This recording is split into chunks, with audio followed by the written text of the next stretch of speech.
Hey guys, tonight we journey into the blood-soaked halls of the Red Keep, where the Iron Throne itself becomes both crown and executioner. We're diving deep into the reign of Maegor the Cruel, the Targaryen king whose 6-year rule would forever change the relationship between dragons and the realm they conquered. This is a story of absolute power wielded without mercy, of ancient Valyrian magic clashing with the rising faith, and of a man who became exactly what his enemies claimed he was.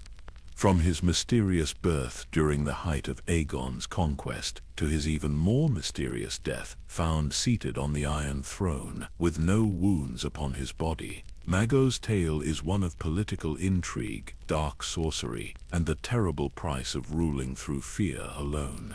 His story reveals hidden conspiracies that stretched across generations, secret enemies who understood Valyrian weaknesses better than the Dragon Lords themselves, and the ultimate question of whether cruelty can ever truly serve justice. So before you settle in for this epic tale, take a moment to like the video and subscribe, but only if you genuinely enjoy these deep dives into the darker corners of Westeros. Let me know in the comments where you're listening from, and what draws you to these stories of power and its consequences.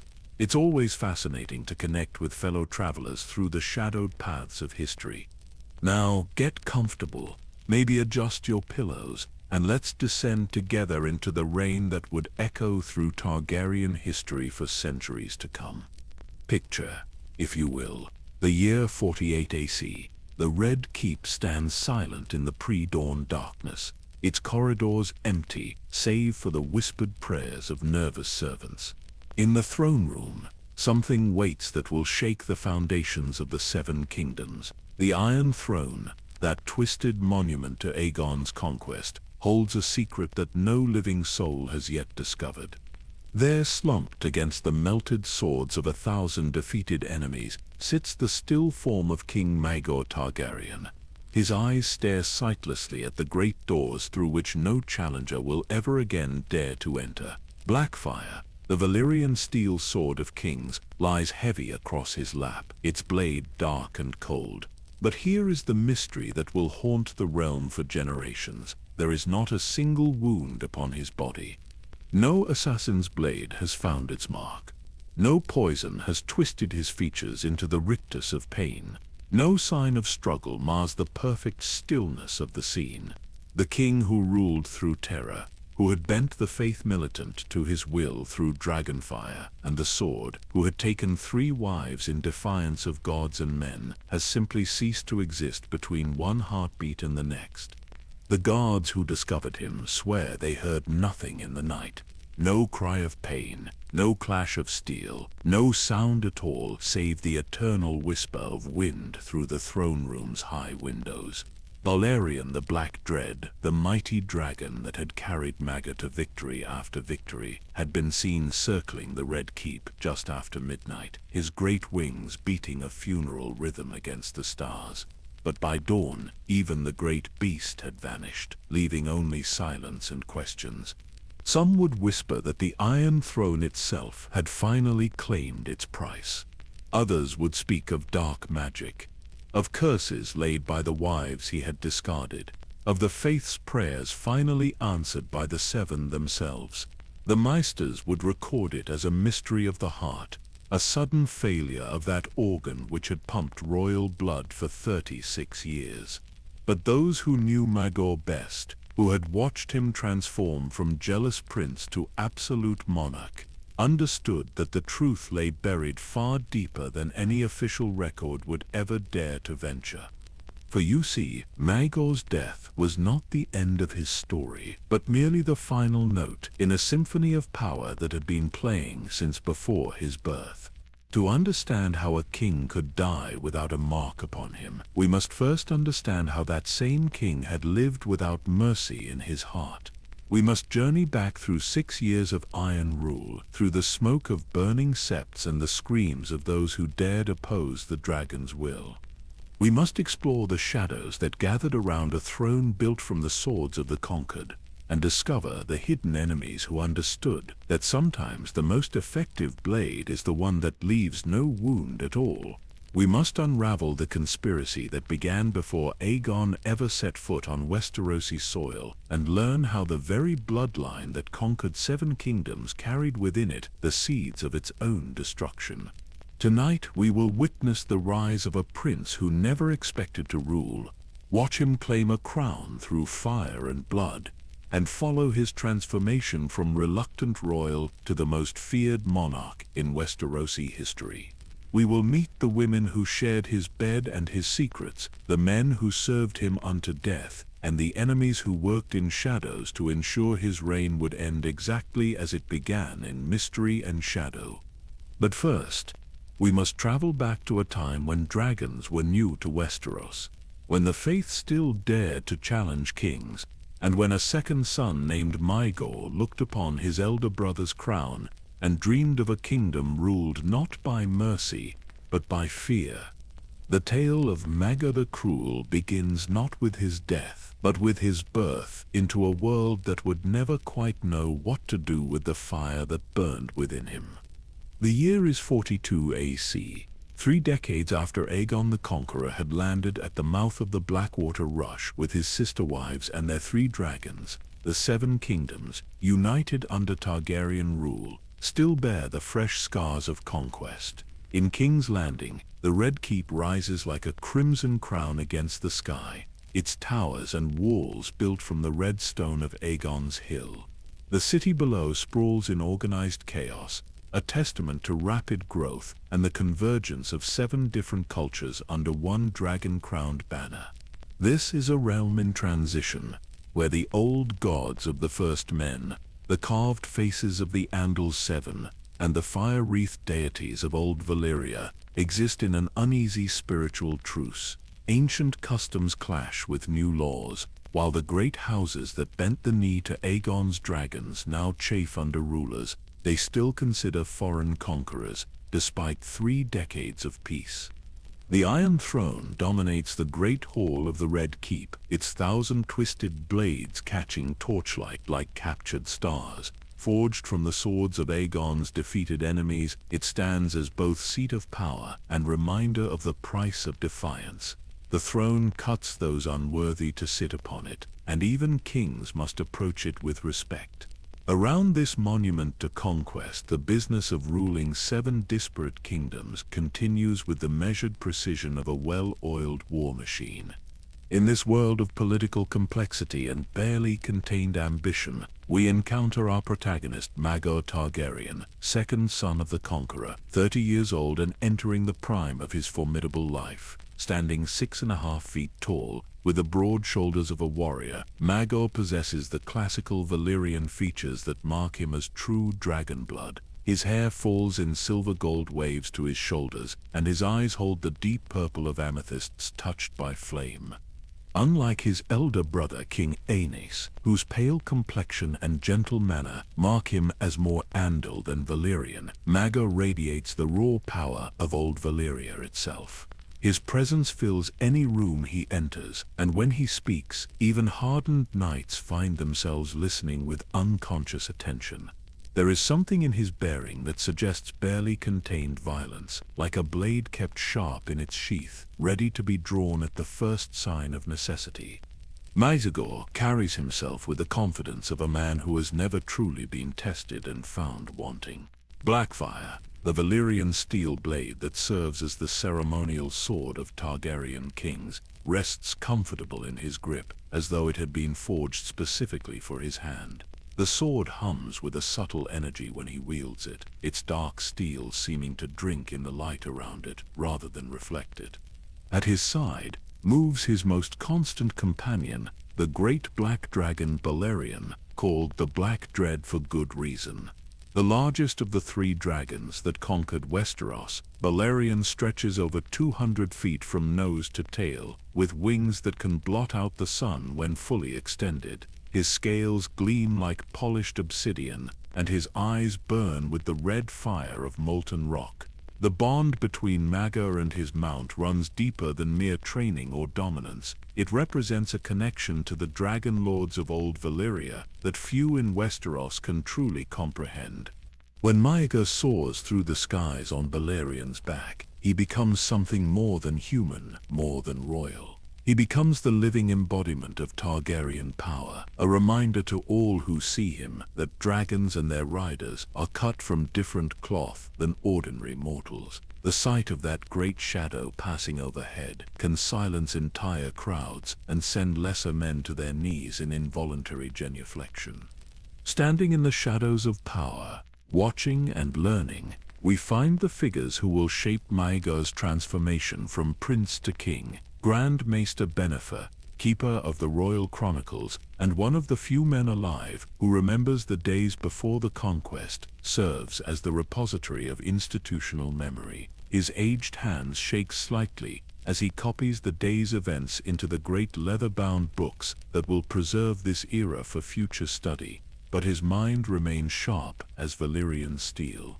Queen Visenya Targaryen, Maegor's mother and Aegon's sister-wife, moves through the Red Keep like a force of nature barely contained within human form. Tall and stern, where her sister Rhaenys had been graceful and warm, Visenya embodies the martial aspect of Targaryen power. Her dragon Vaegor, smaller than Balerion, but no less fearsome, serves as extension of her iron will. In the privacy of her chambers, she practices arts learned in the shadow of Valyrian pyramids, knowledge that most would call sorcery, but which she considers simply another tool of rulership. The Queen Mother watches her second son with eyes that see both his potential and his dangers.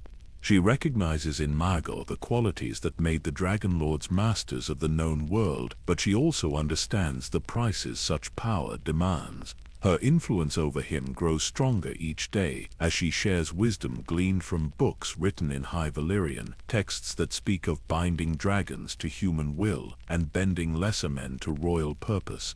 Sir Osmond Strong represents the new generation of knights who serve the Dragon Kings, not from ancient loyalty, but from recognition of superior power. A man in his middle years with the scarred hands of a career soldier, he has risen to prominence through competence rather than birth. His devotion to Maegor stems from genuine respect for the prince's martial abilities and natural leadership, but also from pragmatic understanding of where true power lies in this new age of dragons. These companions move through a red keep that pulses with barely contained energy, where every corridor whispers with the secrets of 3 decades of Targaryen rule.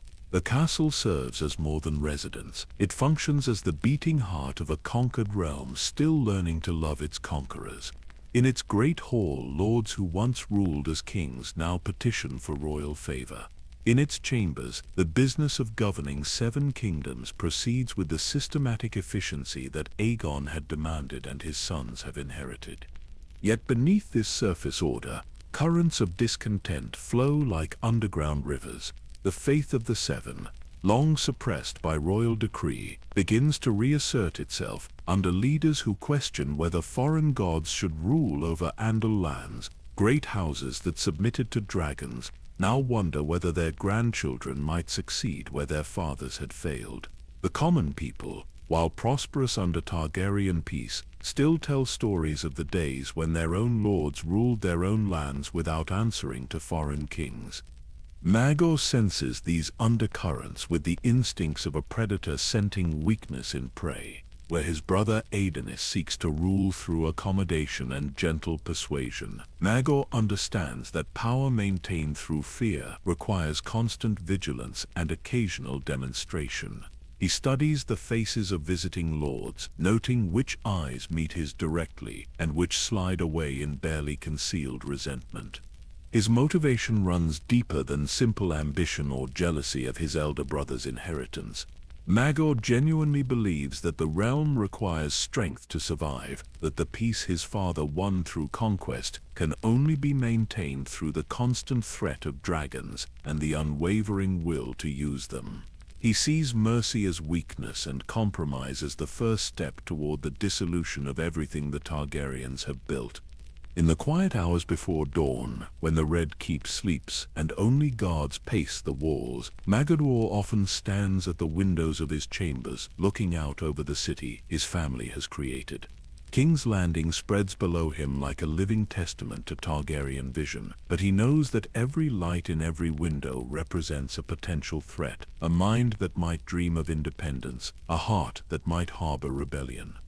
The weight of this knowledge settles around him like a cloak woven from responsibility and paranoia. He understands that his bloodline carries both the power to rule and the burden of ruling, that the dragon's fire, which allows Targaryens to soar above ordinary men, also marks them as targets for those who would drag them down. In these solitary moments, the prince who will become the most feared king in Westerosi history contemplates the price of power and finds himself more than willing to pay it. The morning that would change everything began like countless others in the Red Keep, with servants padding through stone corridors and the distant sound of dragons stirring in their caves beneath the castle. But on this particular dawn in the year 42 AC, the very air seemed to carry a different weight, as though fate itself had decided to reveal its hand. Maegor stood in the armory, running his thumb along Blackfire's edge when the raven arrived from Dragonstone. The blackbird's wings still trembled from exhaustion as it delivered news that would shatter the careful balance of power that had held the realm together for nearly 3 decades. King Aenys Targaryen, first of his name, had breathed his last in his chambers overlooking the Dragonmont, leaving behind a crown that suddenly felt heavier than all the conquered kingdoms it represented. The prince's first reaction was not grief, though he had loved his brother despite their differences. Instead, what filled his chest was a surge of something far more complex, a mixture of vindication and terrible responsibility. For years he had watched Aenys struggle with the demands of rulership, had seen him bend when he should have stood firm, had witnessed the slow erosion of respect that comes when strength appears absent from the throne. Now the realm faced its first true succession crisis since the conquest, and Maegor found himself standing at the center of a storm that had been building since their father's death 5 years earlier. The crown belonged by rights to Prince Aegon, Aenys' eldest son, barely 16 and untested in the ways of power. But Prince Aegon was far away in the Reach, while Maegor stood in the heart of the kingdom with Valyrian at his command, and the loyalty of men who valued strength above bloodline.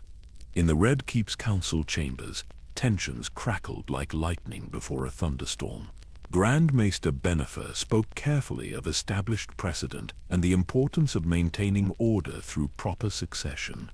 The aged scholar's words carried weight, but Maegor could see the fear in his eyes, the recognition that academic theory meant little when dragons and their riders disagreed with legal scholars. Queen Visenia's presence dominated the chamber despite her silence. She had not yet spoken her thoughts on the succession, but her very stillness communicated volumes to those who knew her well. The woman who had helped conquer 7 kingdoms understood better than anyone that power taken was often more secure than power inherited, especially when that inheritance came to hands too young and inexperienced to grip it properly.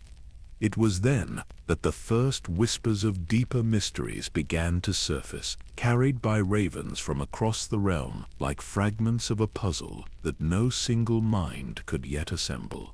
Reports arrived of strange happenings that coincided with the king's death, sept bells tolling at the exact moment of Aenys' passing, despite no one summoning them, holy septons experiencing visions of fire and blood, and most disturbing of all, ancient Valyrian texts in the citadel's vaults spontaneously bursting into flames. These incidents might have been dismissed as coincidence by lesser men, but Maegor possessed the dragon blood that allowed him to sense currents others could not perceive. Something vast and purposeful was stirring in the realm, forces that had perhaps been waiting for precisely this moment of vulnerability to reveal themselves. The prince found himself drawn into libraries and archives he had previously ignored, seeking answers in chronicles that spoke of prophecies and destinies written in languages older than the 7 kingdoms themselves. The most unsettling discovery came in his mother's private chambers, where Visenya kept artifacts rescued from the smoking ruins of old Valyria. Among scrolls written in High Valyrian, he found references to the Prince of Fire and Blood, descriptions that matched his own characteristics with chilling precision. The text spoke of a ruler who would come in the realm's darkest hour, who would wield power through fear rather than love, and who would face enemies that attacked from shadows rather than battlefields. More disturbing still were the passages that described the price such a ruler would pay. The scrolls warned of isolation beyond imagining, of a throne that would consume those who sat upon it, and of a crown that would grant absolute power while demanding absolute sacrifice. Yet for every warning there were also promises. The realm would be preserved, enemies would be crushed, and the dragon's fire would burn brighter than ever before. As Maegor studied these ancient prophecies, he began to understand that his entire life had been preparation for this moment. His martial training, his natural affinity for Valyrian, even his difficult relationship with his gentler brother, all of it had been shaping him into the weapon the realm would need to survive whatever storm was approaching.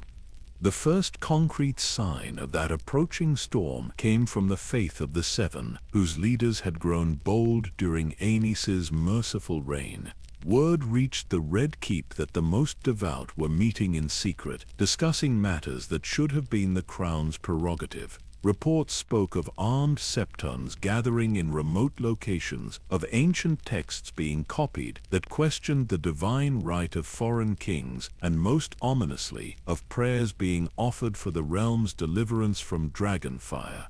High Septon Pater's message arrived 3 days after news of Aenys's death, couched in the flowery language of religious diplomacy, but carrying an unmistakable challenge. The faith would not recognize the succession of either Aegon or Maegor until certain clarifications were made regarding royal marriage customs, the role of foreign gods in Westerosi governance, and the extent of royal authority over religious matters. Reading those carefully crafted words, Maegor felt something shift inside his chest, like tumblers falling into place in a lock that had been waiting decades to open. This was not merely a succession dispute or a religious disagreement. This was the beginning of a war that would determine whether the Targaryens would rule as their Valyrian ancestors had, with absolute authority backed by dragonfire, or whether they would become ceremonial figures dancing to tunes played by septons and lords. The choice before him crystallized with brutal clarity. He could step aside, allow young Prince Aegon to inherit a crown already weakened by religious challenge and noble ambition, and watch the realm his father had built crumble through compromise and concession. Or he could claim the throne himself, not through birthright but through strength, and rule as the ancient dragon lords had ruled, with power that brooked no challenge and mercy that was earned rather than expected. That night, Maegor climbed to the highest tower of the Red Keep and stood beneath stars that had witnessed the rise and fall of civilizations beyond counting. Below him, King's Landing slept uneasily, its citizens unaware that their world balanced on the edge of transformation. In the distance, Targaryen's cave glowed with the faint red light of dragonfire, and the great beast's breathing created a rhythm that seemed to match the beating of Maegor's own heart. The wind that swept across the battlements carried scents from across the narrow sea, reminders of the Valyrian homeland that had birthed the dragon lords and the magic that flowed in their veins. Standing there between earth and sky, between past and future, Maegor made the choice that would define not only his own fate, but the destiny of every soul in the Seven Kingdoms. He would take the crown, not as second son claiming his brother's inheritance, but as a true dragon lord seizing what strength and will entitled him to possess. The realm would learn once again what it meant to be ruled by fire and blood, and any who challenged that rule would discover the price of defying those born to soar above the concerns of ordinary men. The call to adventure had sounded, and Maegor Targaryen, soon to be known as the Cruel, stepped forward to answer it with a heart full of purpose and hands ready to grasp power absolute. The transformation of Maegor Targaryen from prince to king began not with a coronation ceremony or the blessing of the High Septon, but with a single word spoken in the pre-dawn darkness of his chambers. "Yes," he said to the empty air. Though Queen Visenya, standing in the doorway, understood perfectly what question he was answering. The die had been cast, and there would be no retreat from the path that stretched ahead. Within hours of that quiet acceptance, the Red Keep buzzed with activity that had nothing to do with grief for the departed king. Servants moved with new urgency, knights checked their weapons with greater care, and dragons stirred in their caves as though sensing the change in their riders' intentions. Maegor's first official act was to summon the small council, not to discuss funeral arrangements for his brother, but to address the immediate crisis of succession that threatened to tear the realm apart. The council chamber fell silent when he entered, wearing the black and red of House Targaryen, Blackfire hanging at his side, like a declaration of intent. These men had served his father and brother with varying degrees of loyalty and competence, but now they faced something different. Maegor did not ask for their counsel or seek their approval. Instead, he informed them that he would be taking the crown, effective immediately, and that any who chose to oppose this decision were free to leave the Red Keep and seek service elsewhere. Grand Maester Bennifer, his ancient hands trembling slightly, raised the obvious objection. Prince Aegon, Aenys's eldest son, held the stronger claim by established law and custom. Surely the realm would expect the crown to pass to the rightful heir, regardless of age or experience. The old scholar's words carried the weight of precedent and tradition, forces that had shaped kingdoms for thousands of years. Maegor's response revealed the depth of his transformation from dutiful prince to determined ruler. He did not argue law or precedent, did not justify his claim through genealogy or legal interpretation. Instead, he asked a single question that cut to the heart of power itself. Which of them, he inquired, would be better able to protect the realm from the enemies gathering in shadow and sunlight? Which possessed the strength to face down the Faith Militant's growing rebellion, the will to deal with treacherous lords, and the dragons necessary to enforce royal authority across 7 fractious kingdoms? The silence that followed his words spoke volumes. These men had watched Prince Aegon grow from child to adolescent, had seen his gentle nature and scholarly interests, had noted his lack of martial prowess or natural command presence. They had also witnessed Maegor's evolution into a warrior prince whose very presence could silence crowds and whose bond with Valyrian represented power beyond mortal comprehension. Lord Commander Osmond Strong was the first to kneel, his scarred hands pressed flat against the stone floor as he pledged his sword to the new king. Others followed with varying degrees of enthusiasm, but all recognized the reality of their situation. Whatever the legal niceties might dictate, practical power resided with the man who commanded the largest dragon and possessed the will to use it without hesitation. The transition from prince to king required more than declarations and oaths of fealty. Maegor's first flight as sovereign took him not to some ceremonial destination, but to Dragonstone, the ancient seat of Targaryen power, where volcanic fires had forged dragon eggs for generations beyond counting.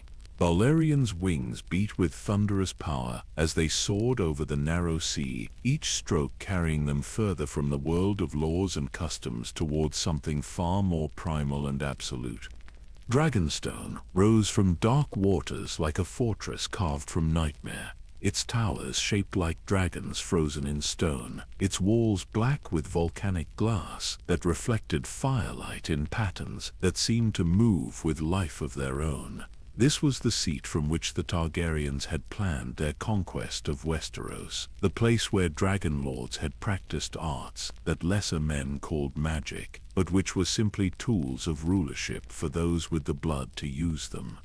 In the chamber of the painted table, where Aegon the Conqueror had planned the subjugation of 7 kingdoms, Maegor stood alone contemplating the realm that now acknowledged him as master. The great map stretched before him, carved wood and precious metals depicting every castle, every city, every potential threat to Targaryen supremacy. But unlike his father, who had stood here planning conquest, Maegor studied it with the eyes of one preparing for defense against enemies who struck from within rather than without.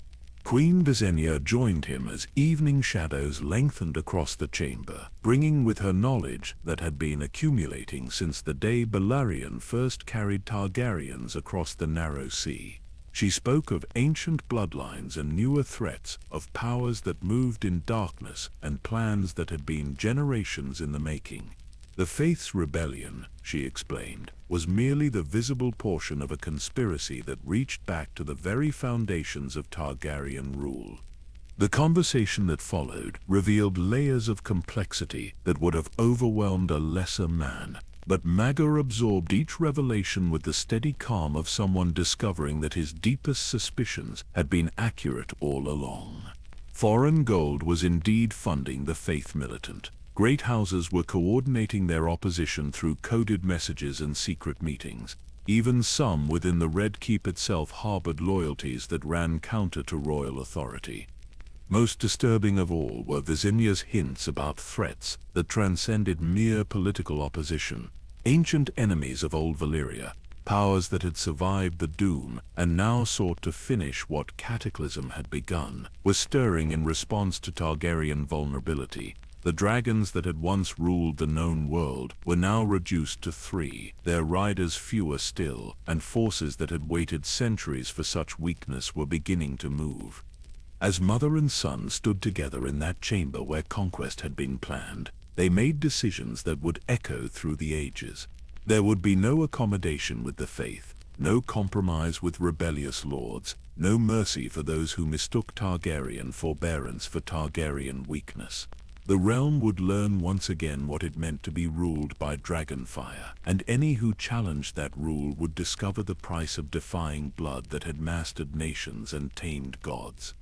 The night air carried the sound of Vhagar's wings as the great dragon settled onto Dragonstone's highest tower, her ancient eyes reflecting fires that had burned since before the doom. In the distance, Valyrian's roar echoed across dark waters, a sound that had once announced the fall of kingdoms and would soon herald the rise of the most absolute monarchy Westeros had ever known.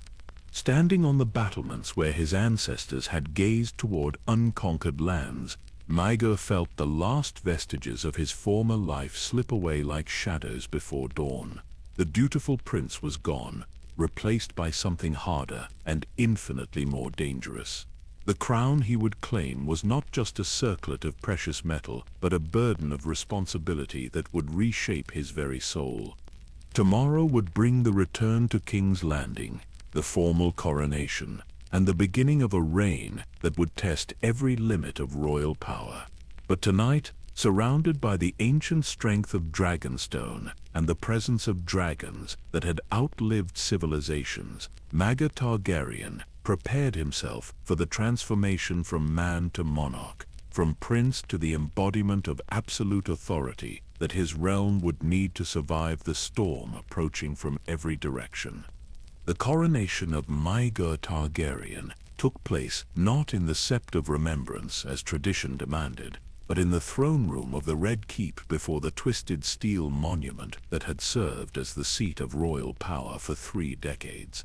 The ceremony itself was a deliberate rejection of everything his brother had represented, conducted not by the High Septon, but by Queen Visenya wielding ancient Valyrian rites that predated the 7 kingdoms by thousands of years. As the crown touched his silver-gold hair, Maegor felt the weight of more than precious metal. The assembled lords who had gathered to witness this unprecedented event understood they were seeing the birth of something new and potentially terrible. When the new king took his seat upon the Iron Throne, the twisted blades seemed to welcome him with a harmony that had been absent during his brother's gentle reign. The first ravens to arrive after the coronation carried news that would have broken a weaker man's resolve, but only strengthened Maegor's certainty that his path was the correct one. Prince Aegon, the rightful heir according to law and custom, had raised his banners in the Reach and declared himself the true king. Lords who had whispered doubts about Maegor's claim now openly declared for his nephew, creating the very civil war that succession crises inevitably spawned. But it was not the political opposition that commanded Maegor's immediate attention. In the Red Keep's archives, Queen Visenya had uncovered documents that painted a picture far more complex and dangerous than mere succession disputes. Letters written in ciphers that required Valyrian knowledge to decode revealed a conspiracy that reached back to the very foundations of Targaryen rule in Westeros. The Faith Militant's reformation was not the spontaneous religious revival it appeared to be, but rather the culmination of careful planning that had begun shortly after Aegon's conquest. Foreign gold from the free cities had been flowing into Westeros for years, funding the construction of new septs, supporting the training of warrior monks, and ensuring that the faith's message of resistance to foreign gods reached every corner of the realm. More disturbing still were the encrypted references to the bloodline weakening and the dragon's diminishment, suggesting that the conspiracy encompassed more than political opposition. Someone with intimate knowledge of Valyrian customs and dragon lore was deliberately working to undermine the very foundations of Targaryen power. The prohibition against polygamy that the faith enforced with such vigor was not merely religious doctrine, but a calculated attempt to prevent the concentration of dragon blood that had made the old Valyrian families masters of the known world.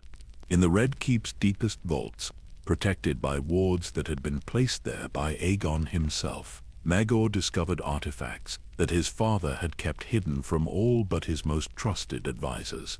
Ancient dragon eggs, their surfaces covered with script that seemed to shift and move in torchlight, lay beside scrolls written in High Valyrian that described rituals for binding dragons to human will and ensuring the continuation of the Dragon Lord bloodlines.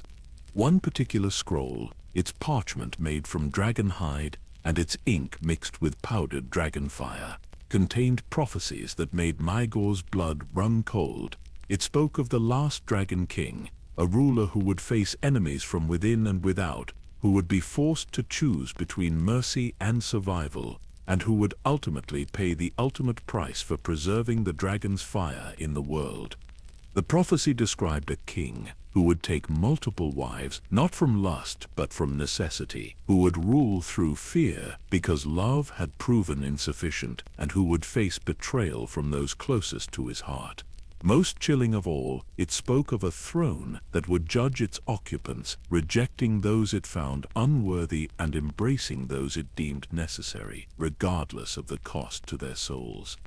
As Maegor studied these ancient texts, disturbing patterns began to emerge from seemingly unrelated events across the realm. The deaths of several minor lords who had supported Targaryen rule showed signs of poisoning by substances unknown to Westerosi maesters. Dragons throughout the realm were experiencing unusual illnesses that prevented them from breeding successfully. Even Balerion, the mightiest of the three great dragons, had shown signs of agitation and unrest that could not be explained by natural causes.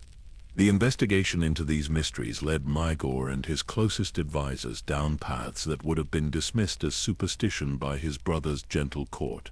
In the bowels of the Red Keep, Queen Visenya maintained a chamber filled with artifacts rescued from the smoking ruins of old Valyria, relics that pulsed with energies that predated the arrival of the Andals and their 7 gods. Among these treasures was a scrying crystal that had once belonged to the Dragon Lords of the Freehold, its dark surface capable of revealing visions of distant places and times.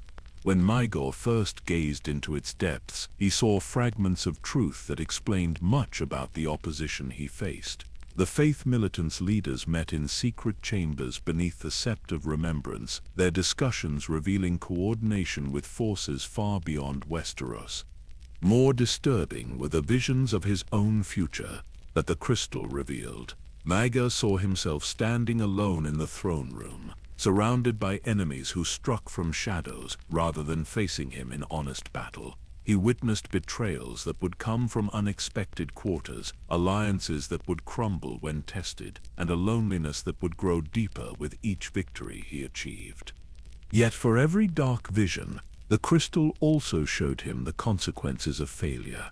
Westeros torn apart by civil war, dragons dying as their bloodlines were systematically corrupted, and foreign powers sweeping across the narrow sea to claim lands that had been won with Targaryen blood and fire. The choice before him crystallized with brutal clarity: become the monster his enemies claimed he was, or watch everything his family had built crumble into ruin.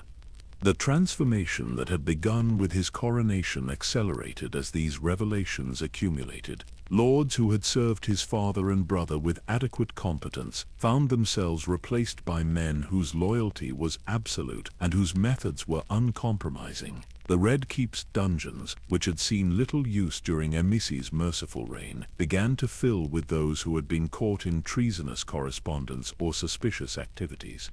Most significant of all was Maegor's growing relationship with powers that his brother had carefully avoided. Ancient Valyrian magic, dormant since the Doom had destroyed the Freehold, began to stir in response to the new king's willingness to embrace what others feared. The dragons sensed this change, their behavior shifting from the domesticated obedience they had shown previous riders to something more primal and absolute. Valyrian's roars now carried harmonics that could shatter glass and make strong men weep, while Vhagar's presence alone was enough to send lesser dragons fleeing for the horizon.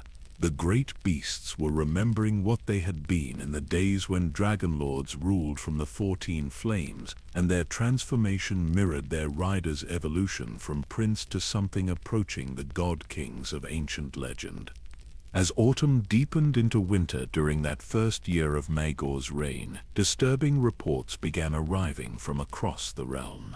The Faith Militant was not merely training warrior monks, but actively recruiting from among the sons of lords who had submitted to Targaryen rule. These converts brought with them knowledge of castle defenses, family loyalties, and the locations of hidden treasures that could fund extended rebellion.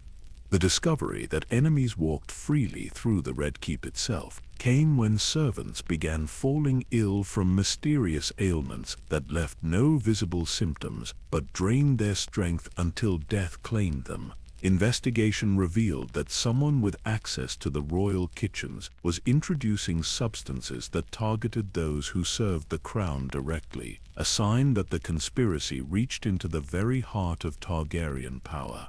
Standing before the Iron Throne as winter's first snow began to fall outside the tall windows, Maegor understood that he faced enemies who played by rules he was only beginning to comprehend. The Game of Thrones had evolved beyond simple warfare or political maneuvering into something far more subtle and deadly, a conflict that would require him to become something his father had never needed to be, and his brother had never been capable of becoming. The gentle prince who had studied ancient prophecies in his mother's chambers was gone forever, replaced by a king who understood that mercy was a luxury his realm could no longer afford. For a brief moment in the spring of 43 AC, it appeared that Maegor's decisive action had resolved the crisis threatening to tear the realm apart. Prince Aegon's rebellion in the Reach had crumbled when several major houses withdrew their support after witnessing Balerian's devastating attack on the warriors' sons at the Battle of Stonebridge. The sight of the great black dragon reducing armed knights to ash and bone had reminded the realm why the Targaryens ruled and others served. The Faith Militant's leadership, faced with the reality of dragon fire, rather than the theoretical threat they had grown comfortable challenging, began sending emissaries to King's Landing bearing olive branches and carefully worded apologies. High Septon Pater himself arrived at the Red Keep wearing the humble robes of a penitent rather than the cloth of gold that marked his exalted station, ready to negotiate terms that would preserve both royal authority and religious dignity. In the throne room, where Aegon the Conqueror had received the submission of kings, Maegor watched these former enemies prostrate themselves before the twisted steel monument to Targaryen power. The sight should have filled him with satisfaction, yet something nagged at the edges of his consciousness, like a splinter beneath the skin. Victory had come too easily, surrender too completely, for enemies who had spent years planning their rebellion. Grand Maester Benifer pronounced the crisis resolved, his ancient voice cracking with relief as he spoke of the realm's return to stability and order. The surviving members of the small council nodded their agreement, grateful to step back from the precipice of civil war that had threatened to consume everything their careful governance had built. Even Queen Visenya seemed satisfied with the outcome, though her violet eyes held depths that suggested her thoughts ran in directions others could not follow. Yet as the days passed and reports continued arriving from across the Seven Kingdoms, inconsistencies began to surface that troubled those wise enough to look beyond surface appearances. The Faith Militant had indeed disbanded their armed chapters and returned their weapons to royal arsenals, but the speed of their compliance seemed at odds with the fervor they had shown during their brief rebellion. Men who had been willing to die for their beliefs rarely abandoned those convictions simply because of a single military defeat. More puzzling were the reports from the Reach, where Prince Aegon had supposedly submitted to his uncle's authority and renounced his claim to the Iron Throne. The young man who had declared himself the rightful king with such conviction now wrote letters expressing his complete acceptance of Maegor's legitimacy, his words carrying none of the bitter resentment one might expect from a defeated rival. Sir Osmond Strong, whose network of informants had proven invaluable during the recent crisis, brought disturbing intelligence that contradicted the official narrative of reconciliation. In taverns and brothels throughout King's Landing, whispered conversations spoke of the Faith's submission as merely a tactical retreat rather than genuine surrender. Gold continued to flow through channels that had supposedly been disrupted, and new recruits joined monasteries with suspicious frequency for men seeking lives of contemplation and prayer. The inconsistencies multiplied as spring turned towards summer. Lords who had publicly reaffirmed their loyalty to the Iron Throne were discovered maintaining correspondence with foreign merchants, whose trade goods included more than silk and spices. Masters whose chains should have bound them to scholarly pursuits were found copying texts that had nothing to do with medicine or history. Even within the Red Keep itself, servants who had served the royal family for decades began displaying nervous behaviors that suggested divided loyalties. Most troubling of all were the reports concerning dragons themselves. Across the realm, the great beasts that had once served as living symbols of Targaryen authority were experiencing difficulties that defied explanation. Eggs that should have hatched remained cold and lifeless. Adult dragons showed signs of illness that no maester could diagnose or treat. Even Valyrian, the Black Dread himself, had begun exhibiting behavioral changes that worried those who worked closest with him. The dragon's appetite had decreased noticeably since the Battle of Stonebridge, and his usual aggressive response to potential threats had been replaced by a wariness that seemed almost like fear. Dragon keepers who had tended the great beasts for decades whispered among themselves about changes they observed but could not understand, patterns of behavior that suggested the dragons sensed threats their human companions could not perceive. It was during a private council meeting that Queen Visenya first voiced the doubts that had been growing in her mind since the Faith's surprisingly rapid submission. Seated in the chamber where Aegon had planned the conquest of Westeros, she spoke of ancient lessons learned in the shadow of Valyrian pyramids, wisdom that warned against accepting easy victories when dealing with enemies who possessed knowledge of Dragonlord weaknesses. The conversation that followed revealed the depth of concern that lurked beneath the surface celebration of the realm's apparent stability. Visenya spoke of patterns she recognized from the final days of the Freehold, when enemies of the Dragonlords had worked in shadows to undermine the very foundations of Valyrian power. The weapons used against the ancient empire had not been swords or siege engines, but subtler tools that attacked the bonds between dragons and their riders, the bloodlines that carried the gift of dragon mastery, and the magical foundations upon which Dragonlord civilization rested. Maegor listened to his mother's warnings with growing unease. understanding that his recent victories might have been allowed rather than earned. An enemy clever enough to orchestrate a conspiracy spanning decades would certainly be wise enough to recognize when retreat served their purposes better than continued open confrontation. The Faith's submission might have been nothing more than a strategic withdrawal, designed to lull the royal family into complacency, while more subtle attacks continued under cover of apparent peace. The realization that he might have been outmaneuvered by forces he was only beginning to understand struck Maegor like a physical blow. The crown that had seemed so secure upon his head suddenly felt heavier, its weight increased by the knowledge that enemies might be laughing at his naivety even as they bent the knee in public ceremonies.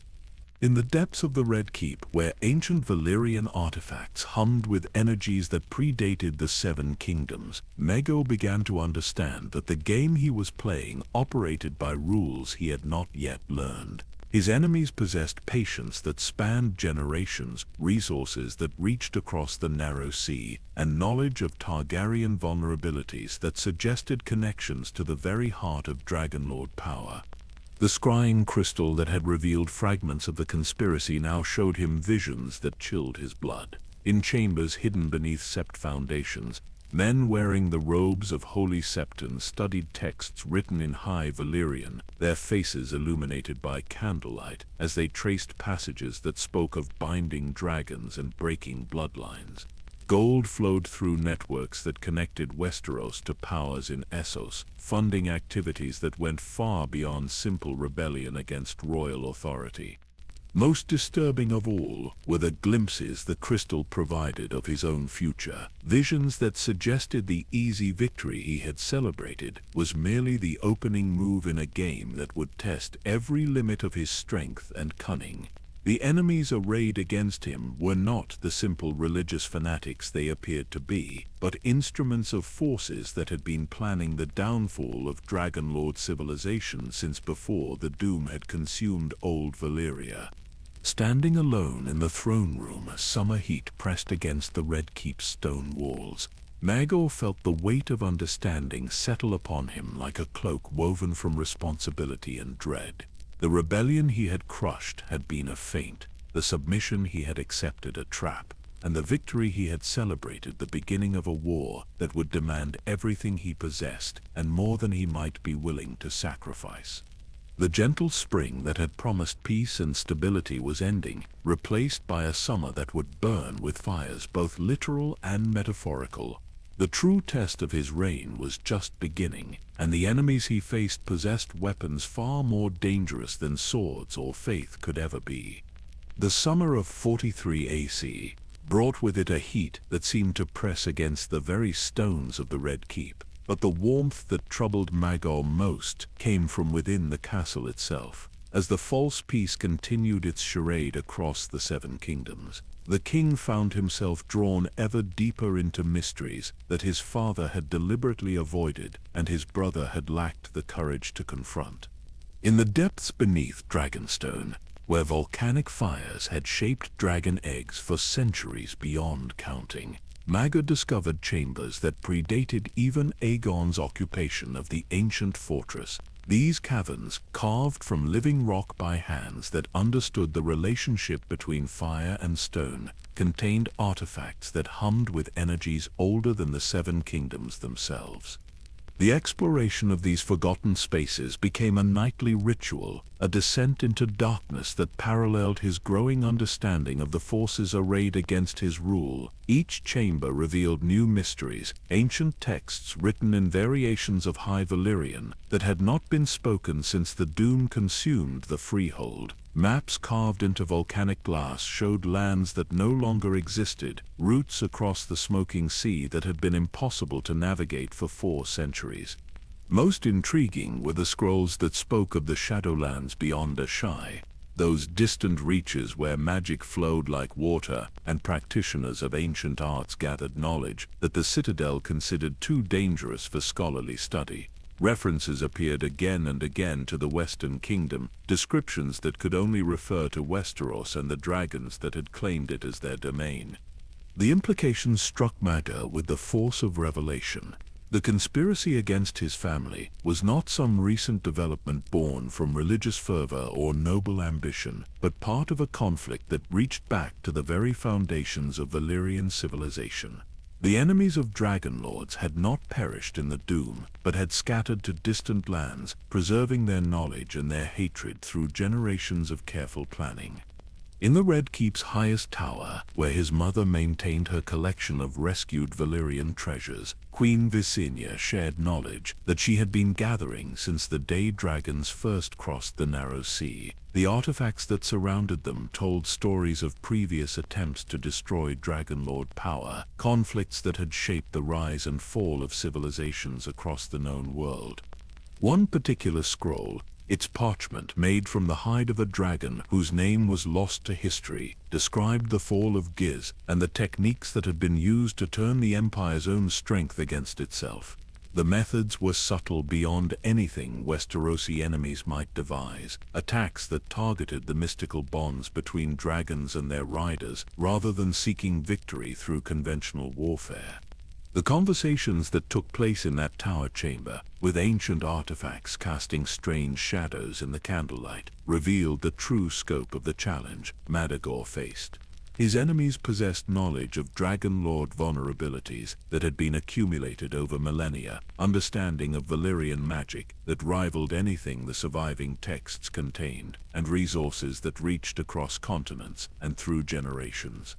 As autumn painted the leaves of the Red Keep's Godswood in shades of fire and gold, Maegor began to implement changes that reflected his growing understanding of the threats that surrounded him. The gentle court that his brother had maintained, with its emphasis on mercy and accommodation, was gradually replaced by something harder and infinitely more vigilant. New appointments to the small council brought men whose loyalty was absolute and whose methods were uncompromising. The Red Keep's guards were replaced by warriors whose devotion to the royal family had been tested in blood and proven beyond question. Even the servants who worked in the castle's kitchens and chambers underwent scrutiny that would have seemed paranoid in peaceful times, but was merely prudent given the scope of the conspiracy that had been revealed. The transformation of the court reflected Maegor's own evolution from king to something approaching the god-emperors that had ruled from the 14 Flames in Valyria's golden age. The crown that rested upon his silver-gold hair was no longer merely a symbol of political authority, but a manifestation of power that transcended mortal understanding. This change was most evident in his relationship with Balerion, the great dragon whose bond with his rider had deepened beyond anything Aegon the Conqueror had achieved. When Maegor flew the Black Dread over King's Landing, the very air seemed to thicken with energies that made sensitive individuals weep without understanding why. The dragon's roars carried harmonics that could shatter glass in buildings miles away, while his presence alone was sufficient to send lesser creatures fleeing in terror. Yet for all the power that flowed through him, Maegor found himself increasingly isolated from human connection. The friends of his youth had been replaced by servants whose respect was tinged with fear. The informal conversations that had once filled his days gave way to formal audiences where every word was measured and every gesture calculated for its effect on royal authority. In the quiet hours before dawn, when even the Red Keep's bustling activity subsided into something approaching peace, Maegor often found himself standing alone in chambers that had once rung with laughter and argument. The weight of absolute power was not the burden of decision-making or the responsibility of governance, but the terrible isolation that came from being the only person in the realm who truly understood the nature of the threats they faced. The scrying crystal that had become his window into the enemy's activities showed him visions that confirmed his worst fears while revealing new horrors he had not previously imagined. In distant chambers hidden beneath the roots of weirwood trees, figures cloaked in shadow performed rituals that seemed designed to corrupt the very foundations of dragon magic. Gold flowed through networks that connected the Faith Militant to powers in Essos, funding activities that went far beyond simple religious rebellion. Most disturbing were the visions of his own bloodline. images that suggested the conspiracy had been targeting Targaryen fertility for decades before he took the throne. His marriage to Cersei Tower, which had remained barren despite years of trying to produce an heir, now appeared to be the result of deliberate sabotage rather than simple misfortune. The revelation that his wife might have been selected specifically to prevent the continuation of his bloodline struck Maegor with a fury that would have terrified lesser men. The implications extended far beyond personal betrayal to encompass a systematic attempt to extinguish the dragon's fire from the world through the slow strangulation of Targaryen reproduction. As winter's first snow began to dust the battlements of the Red Keep, Maegor made decisions that would have horrified his brother and shocked even his formidable father. If his enemies sought to destroy his bloodline through the manipulation of marriage customs and religious doctrine, he would respond by embracing the ancient Valyrian practices that had allowed dragon lords to maintain their power across generations. The chamber where these plans took shape was the same room where Aegon the Conqueror had died, surrounded by maps of kingdoms he had claimed and artifacts of power he had wielded. In that space heavy with history and the weight of royal authority, Maegor contemplated choices that would forever change the relationship between the Iron Throne and the realm it governed. The gentle king who had sought to rule through consensus and accommodation was gone, replaced by something harder and infinitely more dangerous. The crown that had seemed like a burden when he first claimed it now felt like the natural extension of his will, a tool through which the power that flowed in his veins could be channeled and focused on the destruction of enemies who had thought themselves safely hidden in shadow. Outside the Red Keep's walls, King's Landing slept uneasily beneath a sky heavy with winter clouds, its citizens unaware that their world balanced on the edge of transformation. The man who ruled them was evolving into something the Seven Kingdoms had never seen before, a king who understood that mercy was a luxury his realm could no longer afford, and that survival required embracing the very darkness his enemies claimed to oppose. The deepest exploration was only beginning, and the truths that lay ahead would test every limit of royal power and human endurance. The winter of 44 AC settled over Westeros like a shroud, bringing with it revelations that would have destroyed a lesser man's sanity. In the depths of the Red Keep's archives, where dust motes danced in shafts of candlelight and ancient secrets whispered from yellowed parchments, Maegor uncovered the true scope of the conspiracy that had been building against his family since the day dragons first cast their shadows over Westerosi soil. The documents his investigation revealed painted a picture of coordination that spanned continents and generations. Letters written in ciphers that required knowledge of dead languages to decode spoke of the Valyrian problem as though dragon lords were some plague to be eradicated from the world. Gold had flowed from the Iron Bank of Braavos through networks that reached every major city in the known world, funding activities designed to weaken Targaryen power through means that left no obvious fingerprints. Most chilling were the references to the bloodline protocols, systematic efforts to corrupt the very source of Dragonlord power through the manipulation of marriage customs, the introduction of substances that affected fertility, and the cultivation of religious movements that would make Valyrian traditions impossible to maintain. The prohibition against polygamy that the faith enforced with such vigor was not merely a matter of religious doctrine, but a weapon carefully designed to prevent the concentration of dragon blood that had made the freehold masters of half the world. In chambers hidden beneath the Sept of Remembrance, Queen Visenya's network of informants had discovered evidence that the faith's leadership maintained correspondence with scholars in the Citadel, whose chains concealed knowledge far more dangerous than healing or history.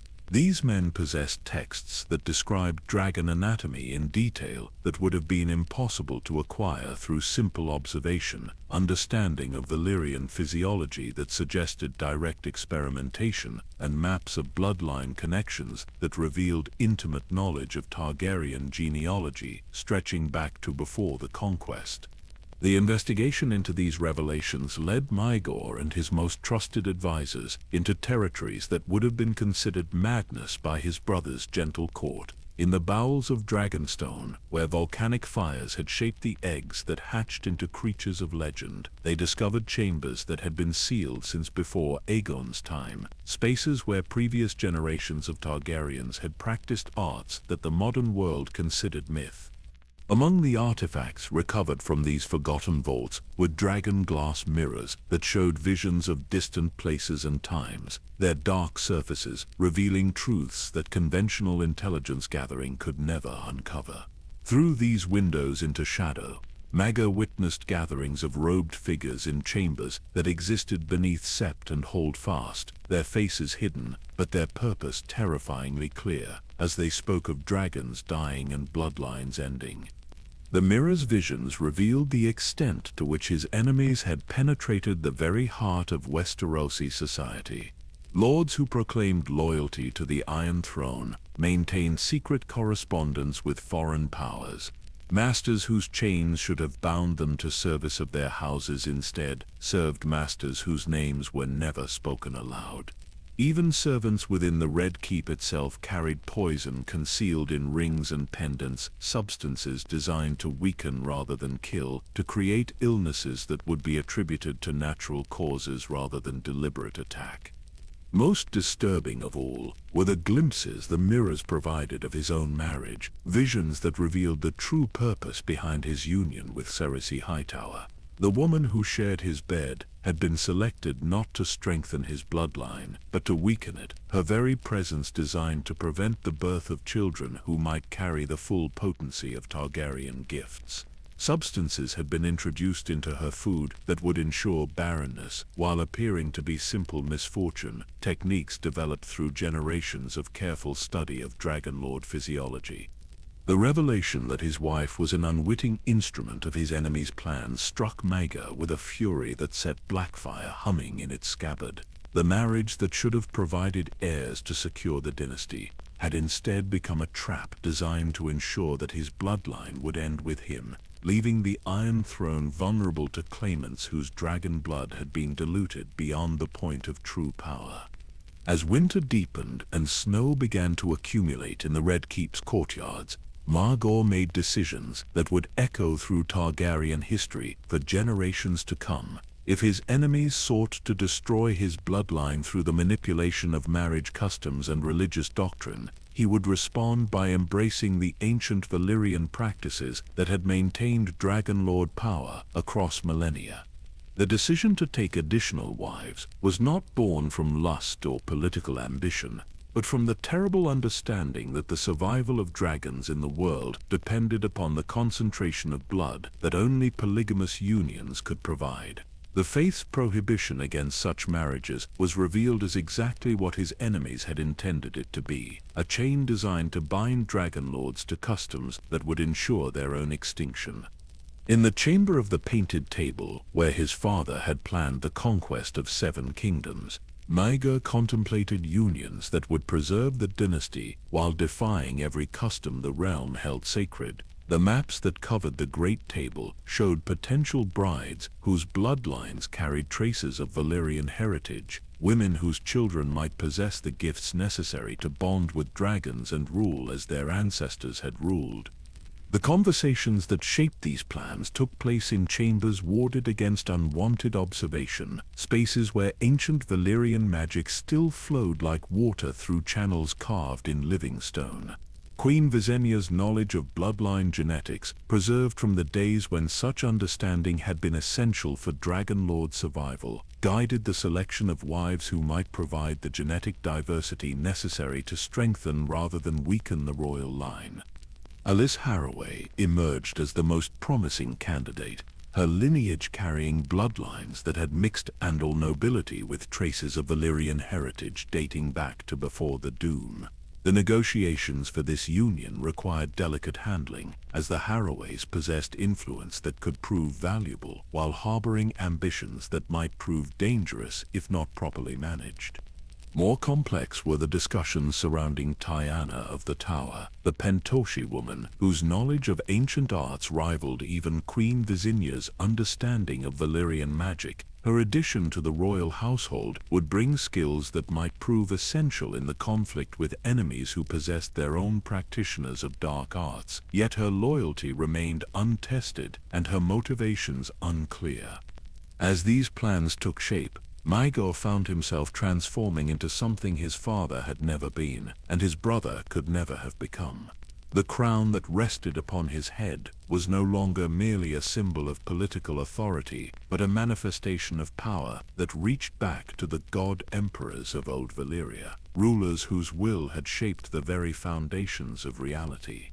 The dragons sensed this transformation, their behavior shifting from the domesticated obedience they had shown previous riders to something more primal and absolute. The Targaryen's roars now carried harmonics that made the Red Keep's stones tremble, while his presence alone was sufficient to send lesser creatures fleeing in mindless panic. The great beast was remembering what dragons had been in the days when they ruled the known world alongside riders who understood that power and magic were merely different aspects of the same fundamental force.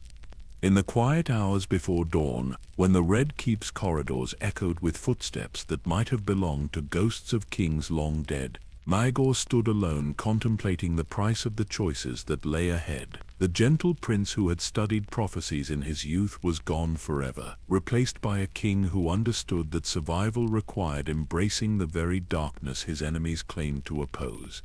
The realm that slept beyond the Red Keep's walls remained unaware that their world balanced on the edge of transformation, that the man who ruled them was becoming something unprecedented in Westerosi history. The true depth of exploration was only beginning, and the secrets that awaited discovery would reshape the very foundations of power in the Seven Kingdoms. The spring of 45 AC brought ceremonies that would have been unthinkable during his brother's reign, rites conducted according to ancient Valyrian customs that predated the faith of the Seven by thousands of years. In the throne room of the Red Keep, beneath the twisted steel monument that had cut unworthy kings and embraced those it deemed necessary, Maegor took Elise Haraway as his second wife, while Cerys Hightower watched from among the assembled witnesses. The ceremony itself was a deliberate rejection of every tradition the Seven Kingdoms held sacred, conducted not by septons but by Queen Visinya, wielding artifacts that had been blessed in the fires of old Valyria. Ancient words in High Valyrian echoed through the great hall as dragon fire burned in braziers carved from volcanic glass, their flames casting shadows that seemed to move with lives of their own. The reaction from the faith was immediate and explosive, but Maegor had prepared for their outrage with the thoroughness of a general planning a crucial battle. When High Septon Pater arrived at the Red Keep demanding audience with the king, he found himself facing not the accommodating ruler he had grown accustomed to manipulating, but something far more dangerous and infinitely less patient. The confrontation that followed would be remembered as the moment when the balance of power in Westeros shifted permanently away from religious authority toward the absolute monarchy that Dragon Lords had always represented. Standing before the Iron Throne with Blackfire across his knees, Maegor listened to the High Septon's protests with the cold attention of a dragon watching prey scurry about its feet. When Pater finished his carefully rehearsed denunciation of royal polygamy and foreign customs, Maegor's response revealed the depth of transformation that had occurred since he claimed the crown. He did not argue theology or attempt to justify his actions through legal precedent. Instead, he asked a single question that cut to the heart of power itself. The High Septon could condemn royal marriages all he wished, but did he possess the strength to enforce his condemnation against a king who rode the largest dragon in the world? The silence that followed this challenge stretched until it became uncomfortable, then threatening, then absolute. Every person in that throne room understood they were witnessing a fundamental shift in the relationship between crown and faith, a moment when centuries of accommodation and compromise died beneath the weight of royal will backed by dragonfire. High Septon Parter's response would trigger a conflict that had been building since the moment Aegon first set foot on Westerosi soil, but which previous Targaryen kings had managed to avoid through diplomacy and careful concession. The Faith Militant was reborn that day, not as the spontaneous religious uprising it appeared to be, but as the culmination of decades of careful planning by enemies who had waited patiently for exactly this moment of open confrontation. Yet even as warriors took up swords in the name of the Seven, Maegor's investigation into the conspiracy against his family revealed truths that dwarfed the immediate crisis of religious rebellion. In chambers hidden beneath the Red Keep itself, Queen Visenia's agents discovered evidence that the attack on Targaryen power had been far more systematic and devastating than anyone had previously imagined. The documents recovered from these secret spaces told a story that reached back to the very foundations of the dynasty, revealing that enemies had been working to corrupt the royal bloodline since before Aegon's conquest. Marriage alliances that had seemed politically advantageous were revealed as careful traps designed to introduce genetic weaknesses into Targaryen lineage. Makers who had served the royal family with apparent loyalty had been recording intimate details of royal health and fertility, information that had somehow found its way into the hands of those who sought to use it against the Dragon Kings. Most shocking of all was the discovery that several previous royal deaths, including that of his beloved brother Aenys, showed signs of having been hastened by substances that would have been impossible to detect using conventional methods. The Gentle King's final illness, which had been attributed to the stress of ruling during troubled times, bore characteristics that suggested deliberate poisoning by agents skilled in the arts of subtle murder. The revelation that his brother had been assassinated struck Maegor with a fury that set the very stones of the Red Keep trembling with sympathetic vibration. Valyrian's roars echoed across King's Landing as the great dragon responded to his rider's rage, the sound carrying harmonics that shattered glass in buildings throughout the city and sent lesser creatures fleeing in mindless terror. But rage, however justified, could not undo the damage that had already been done. The investigation continued to reveal the extent to which enemies had penetrated every aspect of Targaryen governance, corrupting systems that had been designed to protect the royal family and turning them into weapons aimed at the dynasty's heart. Servants who had prepared royal meals for decades were discovered to have been adding substances that affected fertility and weakened the immune system. Masters who had treated royal ailments had been prescribing remedies that actually worsened the conditions they claimed to cure. The scope of the betrayal was breathtaking in its audacity and terrifying in its effectiveness. For decades, the royal family had been slowly poisoned by those they trusted most, their bodies weakened and their bloodlines corrupted through methods so subtle that the damage appeared to be natural decline rather than deliberate attack. As the evidence accumulated, Maegor began to understand that his decision to embrace polygamy was not merely a political choice or a return to ancient customs, but quite literally a matter of dynastic survival. His enemies had been systematically destroying the Targaryen ability to reproduce healthy heirs, using religious prohibition against multiple wives as cover for a breeding program designed to ensure the extinction of dragon blood from the world. The urgency of producing legitimate heirs became paramount as spring turned toward summer, but even this most basic function of kingship proved to be under attack. Alice Harroway's early attempts to conceive were unsuccessful in ways that suggested supernatural interference, while Cerys Hightower continued to show no signs of pregnancy despite years of marriage. The pattern was too consistent to be natural misfortune, too systematic to be simple bad luck. Someone with intimate knowledge of Valyrian physiology was actively preventing royal conception through methods that left no obvious traces but achieved devastating results. The realization that his enemies possessed such detailed understanding of Dragonlord biology suggested connections to the very heart of old Valyria itself, knowledge that should have died with the freehold but had somehow survived to serve new masters. In the depths of Dragonstone's volcanic chambers, where artifacts from before the Doom hummed with energies that made sensitive individuals weep without understanding why. Maegor consulted texts that described fertility rituals practiced by the god-emperors of ancient Valyria. These ceremonies required components that had been difficult to obtain even in the Freehold's Golden Age, substances that existed only in the deepest vaults of Dragonlord families and locations that had been lost to the world for 4 centuries. The search for these materials led Queen Visenya into territories that would have been considered madness by conventional standards, but which represented the dynasty's only hope of breaking the curses that had been laid upon the royal bloodline. Ancient contracts were renewed with beings that existed in the spaces between worlds, agreements that had bound dragons to human will since the dawn of Valyrian civilization. As summer reached its peak and the Faith Militant began open warfare against royal authority, Maegor faced the terrible realization that victory in conventional battle would mean nothing if his enemies succeeded in their ultimate goal of ending the Targaryen bloodline through supernatural means.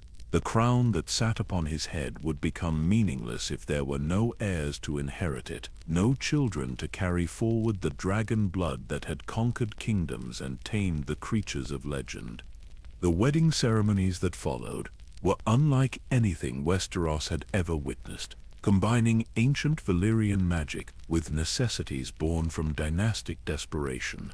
Diana of the Tower joined the royal household as Maegor's third wife, bringing with her knowledge of arts that had been preserved in the shadow cities beyond the known world, techniques that might prove essential in the war against enemies who possessed their own practitioners of dark magic. Yet, even as these unions were celebrated with dragonfire and ancient songs, troubling signs continued to multiply throughout the realm. Dragons that should have been in their prime showed signs of premature aging, their scales losing luster and their flames burning with less intensity than previous generations had achieved. The great beasts were being attacked through methods that targeted their very essence, weakening them in ways that conventional weapons could never accomplish. Standing in the throne room, where kings had ruled for 3 decades, surrounded by wives who represented his dynasty's hope for survival, and advisors whose loyalty had been tested in blood and shadow, Maegor understood that he faced an enemy unlike any that previous Targaryen rulers had confronted.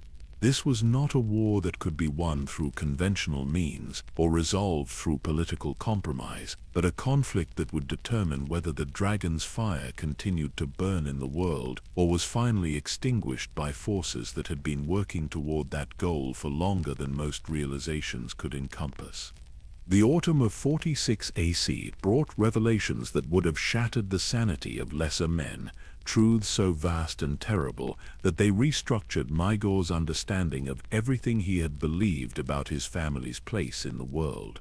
In the deepest vaults beneath Dragonstone, where Queen Visenya had been conducting research that pushed the boundaries between scholarship and sorcery, discoveries emerged that connected seemingly random events across 3 centuries into a tapestry of conspiracy that reached back to the very origins of Valyrian civilization. The breakthrough came when ancient texts written in dialects of High Valyrian that had not been spoken since before the Doom revealed the existence of the Faceless Men, assassins whose guild had been founded by slaves in the mines beneath Valyrian pyramids. These servants of the many-faced god had not merely sought freedom from their Dragonlord masters, but had dedicated their existence to the complete eradication of Valyrian power from the world. The doom that had consumed the Freehold had not been natural catastrophe or magical accident, but the culmination of centuries of patient undermining by enemies who possessed intimate knowledge of Dragonlord weaknesses. The implications struck Maegor like physical blows as he absorbed the magnitude of what these discoveries meant. The Faceless Men had not vanished with the destruction of Old Valyria, but had scattered across the known world, establishing cells in every major city and infiltrating every institution that might threaten their ultimate goal. The Iron Bank of Braavos, which had funded so many of the activities directed against Targaryen power, was revealed to be under their direct control. The Faith of the Seven, with its prohibition against the marriage customs that strengthened Dragonlord bloodlines, had been shaped by their influence from its very inception. Even more chilling was the realization that the Faceless Men possessed the ability to assume any identity, to replace trusted advisors and beloved family members with perfect duplicates who served interests directly opposed to those they claimed to represent. The gentle Septons who had counseled mercy and forgiveness during his brother's reign might have been assassins whose every word had been calculated to weaken royal authority. The Maesters who had treated royal ailments with such apparent skill might have been introducing poisons while pretending to provide cures. In chambers hidden beneath the Red Keep itself, where artifacts hummed with energies that predated the Seven Kingdoms by millennia, Maegor began to understand that his entire life had been shaped by the hidden conflict between the last surviving Dragon Lords and enemies whose patience was measured in centuries rather than years. His father's decision to conquer Westeros had not been the beginning of Targaryen dominance, but a desperate attempt to find sanctuary for dragons and their riders in a world where ancient enemies controlled every other refuge. The investigation into these hidden truths revealed patterns that would have been impossible to detect without the complete picture that was finally emerging. The deaths of dragons throughout history, which had been attributed to natural causes or accidents, showed characteristics that suggested deliberate assassination by agents skilled in the vulnerabilities of creatures that most people considered invincible. The decline in Targaryen fertility, which had been gradual enough to seem like natural variation, had been the result of systematic poisoning that affected reproductive systems while leaving no obvious traces. Most disturbing of all was the discovery that several individuals who had been close to the royal family throughout the dynasty's history had been faceless men operating under assumed identities. Servants who had been trusted with intimate access to royal chambers, maesters who had advised on matters of governance and health, even lords who had sworn binding oaths of fealty, might have been assassins whose ultimate loyalty lay with the many-faced god rather than the Iron Throne. The realization that enemies had been living within the Red Keep itself, possibly for decades, sent shockwaves through the royal household that transformed every relationship and questioned every loyalty. Guards who had served faithfully for years found themselves under suspicion, while servants who had been beyond reproach discovered that their movements were being monitored with paranoid intensity. The very walls of the castle seemed to echo with whispers of doubt and accusations that could never be completely resolved. Yet even as these revelations emerged, the most shocking discovery was still to come. In a chamber sealed since before Aegon's conquest, protected by wards that had required Queen Visenya's most powerful magic to breach, lay evidence that the Faceless Men's campaign against Dragon Lords had succeeded beyond their wildest expectations. Dragons across the known world had been systematically hunted to near extinction, their eggs stolen or destroyed, their riders assassinated or corrupted, until only 3 great beasts remained in all the world. Valyrian, Vhagar, and Meraxes had been the sole survivors of a holocaust that had claimed hundreds of their kind, the last remnants of a species that had once darkened the skies above a dozen continents. The Targaryens were not the rightful rulers of a conquered kingdom, but refugees clinging to the final fragments of a civilization that their enemies had already destroyed everywhere else it had existed. The weight of this knowledge pressed down upon Maegor like the stone ceiling of a collapsing mine, threatening to crush him beneath its implications. Everything he had believed about his family's strength and destiny was revealed to be illusion, the last defiant gesture of a dying race that had nowhere left to retreat when their final sanctuary fell to their ancient enemies.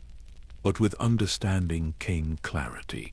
And with clarity came a terrible resolve that burned brighter than dragonfire itself.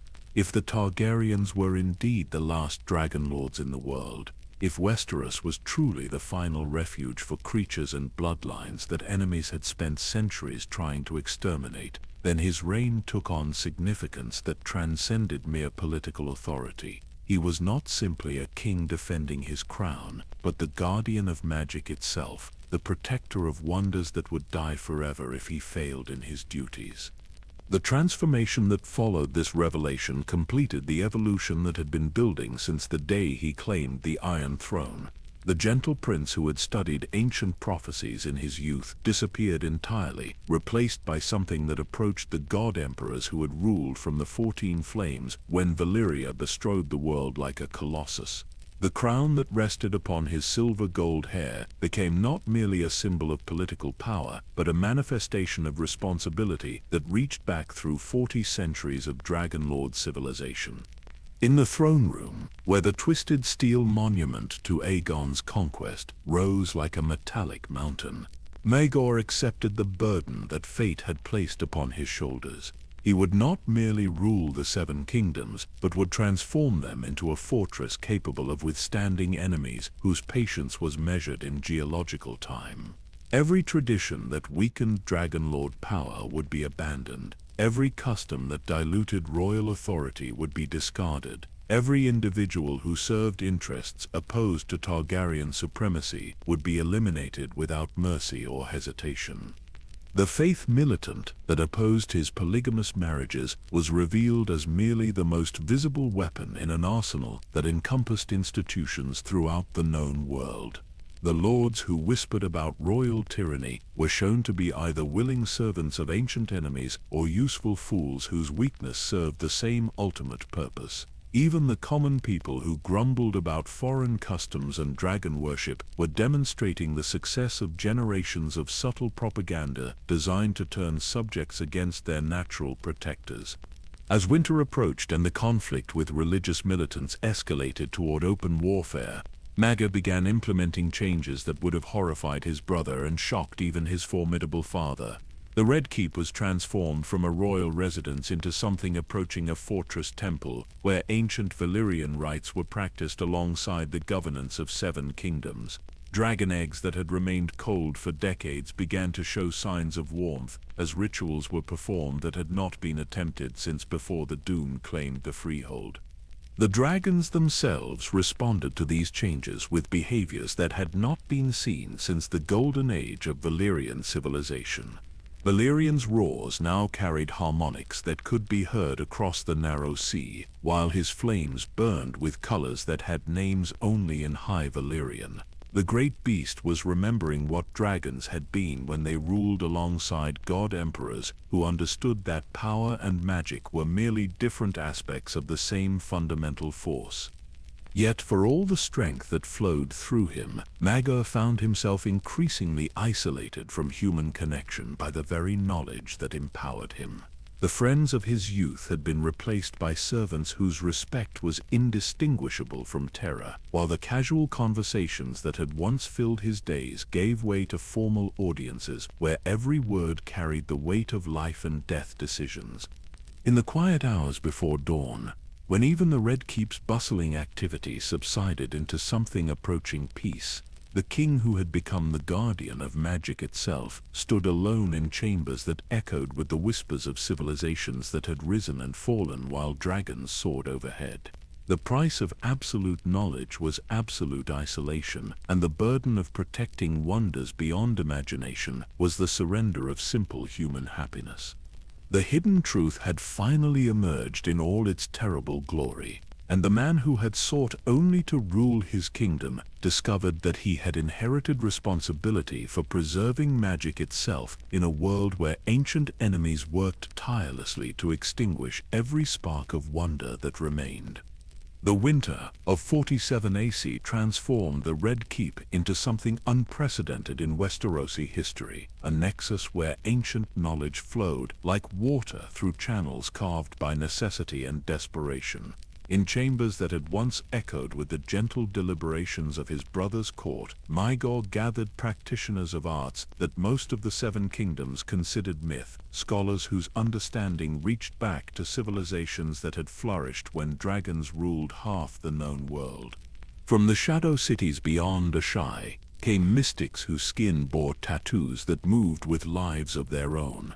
Their knowledge of blood magic and soul binding preserved through traditions that predated the doom by millennia. The Summer Islands provided priestesses of forgotten gods whose rituals could strengthen the connections between dragons and their riders, while from the ruins of Old Giz arrived the last descendants of dragon lords who had escaped the Freehold's destruction, carrying secrets that no Westerosi had ever imagined. These gatherings took place in the deepest vaults beneath Dragonstone, where volcanic fires provided the energy necessary to fuel workings that would have been impossible anywhere else in the world. The chamber where they met had been carved from living rock by hands that understood the relationship between stone and flame, its walls inscribed with symbols that seemed to shift and change when viewed directly. Queen Visenya served as coordinator for these unprecedented assemblies, her knowledge of High Valyrian allowing her to translate between dialects that had evolved in isolation for 4 centuries. The conversations that took place in that underground sanctuary revealed the true scope of the conspiracy that had been working to destroy Dragonlord civilization, but also provided glimpses of hope that had not existed since the 14 flames fell silent. The mystics from Ashai spoke of dragon eggs hidden in places that had been forgotten by history, clutches that might still be viable if subjected to the proper rituals and provided with the blood sacrifices that their hatching required. The priestess from the Summer Islands described techniques for strengthening the magical bonds that allowed humans to command creatures whose intelligence rivaled that of their riders, methods that had been suppressed by the Faceless Men wherever they gained influence. Most valuable of all was the knowledge provided by the Giscari survivors, whose ancestors had fought dragons for generations before finally submitting to Valyrian rule. These descendants of ancient enemies understood Dragonlord weaknesses better than anyone alive, but their hatred had been tempered by centuries of exile into something approaching respect for creatures they could no longer hope to defeat through conventional means. The intelligence they provided revealed that the campaign against dragons had been far more systematic than even Maegor's previous investigations had suggested. Across the known world, locations where dragons had once nested were now occupied by temples to the many-faced god, their volcanic vents sealed and their caves filled with substances that would poison any egg placed within them. Ancient bloodlines that had carried the gift of dragon mastery had been hunted to extinction through marriages that introduced genetic incompatibilities, while the knowledge necessary to hatch and train dragons had been systematically suppressed wherever the Faceless Men gained influence. Yet the news was not entirely grim, for these gathered scholars also possessed knowledge that might allow the reversal of centuries of damage. Rituals existed that could restore fertility to bloodlines that had been corrupted, techniques that might reawaken the fire within eggs that had been dormant for generations, and methods for strengthening the bonds between dragons and riders that could make assassination attempts far more difficult to accomplish. The price of these workings was steep, requiring sacrifices that would have horrified the gentle court that had surrounded his brother's throne. Blood was needed, not merely from animals but from humans whose lineages carried traces of the old magic. Lives would have to be given to fuel rituals that could preserve the lives of countless others, a calculus that demanded absolute certainty about the righteousness of the cause being served. In the throne room, where the Iron Throne rose like a metallic mountain, Maegor contemplated choices that would define not only his own reign, but the future of magic itself in the world. The crown that rested upon his head felt heavier with each revelation, its weight increased by the understanding that failure would mean the permanent extinction of wonders that had existed since the dawn of recorded history. The conversations that shaped these decisions took place in chambers warded against observation by enemies whose surveillance capabilities exceeded anything conventional imagination could grasp. The Faceless Men possessed techniques for monitoring distant locations through means that transcended physical presence, while their agents could assume identities so perfect that even intimate companions might never suspect the deception. Yet Queen Visenya's mastery of protective magic enhanced by knowledge gathered from across the known world, created sanctuaries where truth could be spoken without fear of betrayal. In these spaces heavy with incense that carried mind-shielding properties, plans were made that would reshape the very foundations of power in Westeros while preserving the secrets necessary for Dragonlord survival.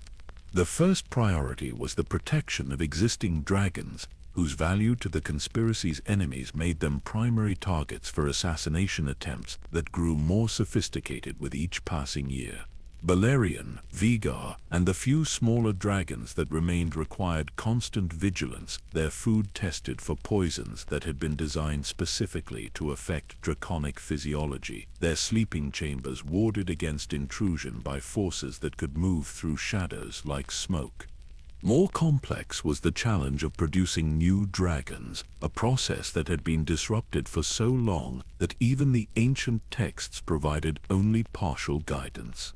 The eggs that had been recovered from hidden caches showed signs of viability, but the rituals necessary for their hatching required components that had become impossibly rare in a world where Dragonlord civilization had been systematically exterminated.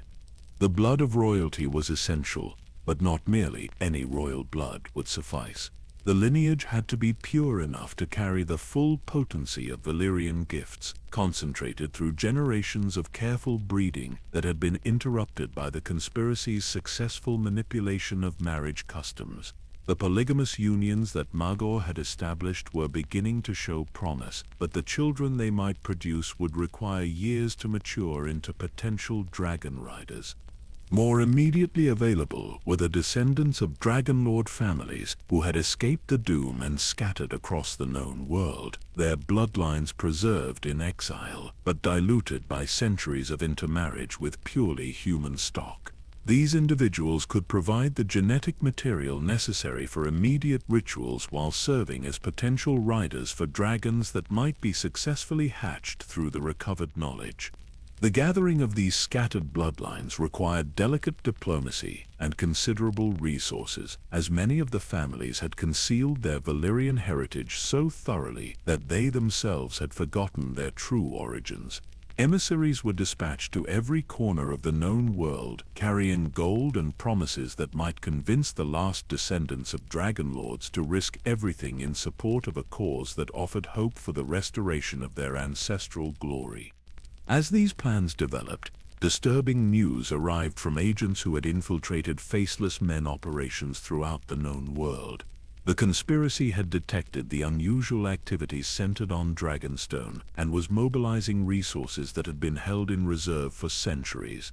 Ancient weapons were being retrieved from hiding places that had been prepared before the Doom, while assassins whose skills had been honed through generations of practice began moving toward Westeros from every direction.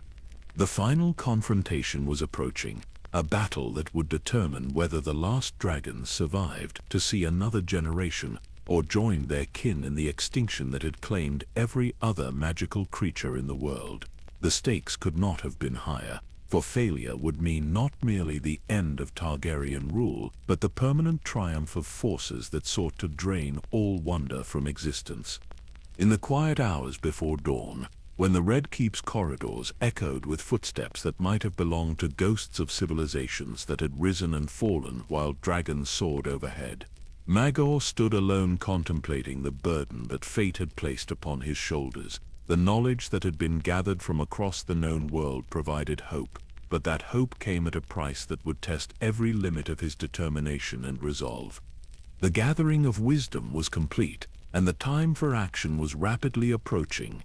The spring of 48 AC arrived with an atmosphere so thick with tension that even the servants in the Red Keep's kitchens could feel the weight of approaching catastrophe pressing down upon them like a storm front heavy with lightning. In the throne room, where kings had ruled for 15 years, Maegor sat upon the Iron Throne with a stillness that spoke of coiled energy waiting for the proper moment to unleash itself upon enemies who had spent centuries preparing for this final confrontation.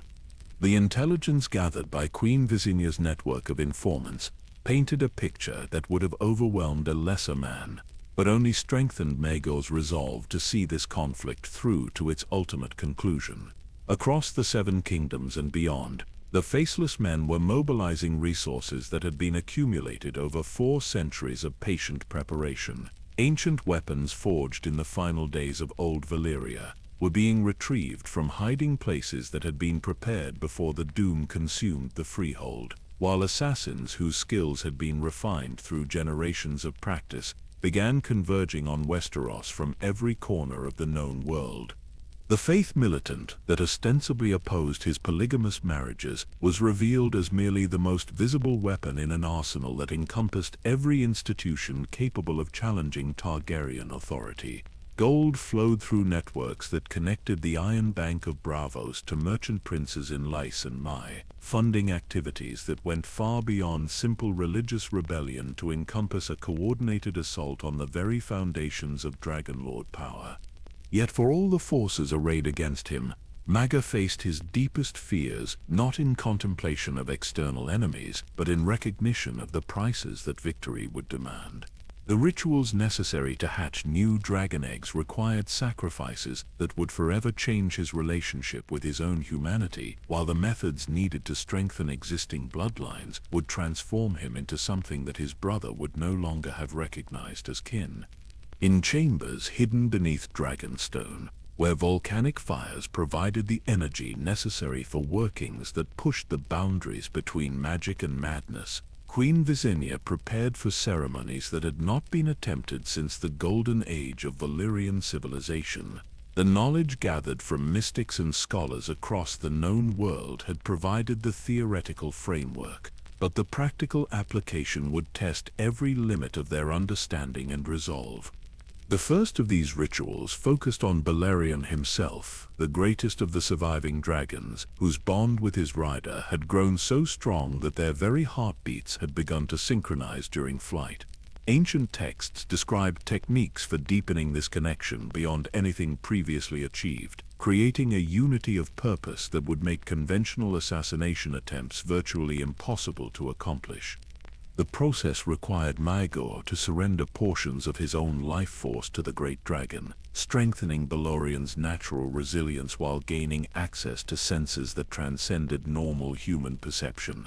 Through the dragon's eyes, he would be able to detect threats that approached through shadow and deception, while Balorion's enhanced vitality would make him nearly impervious to the poisons and curses that had been used against lesser dragons throughout history.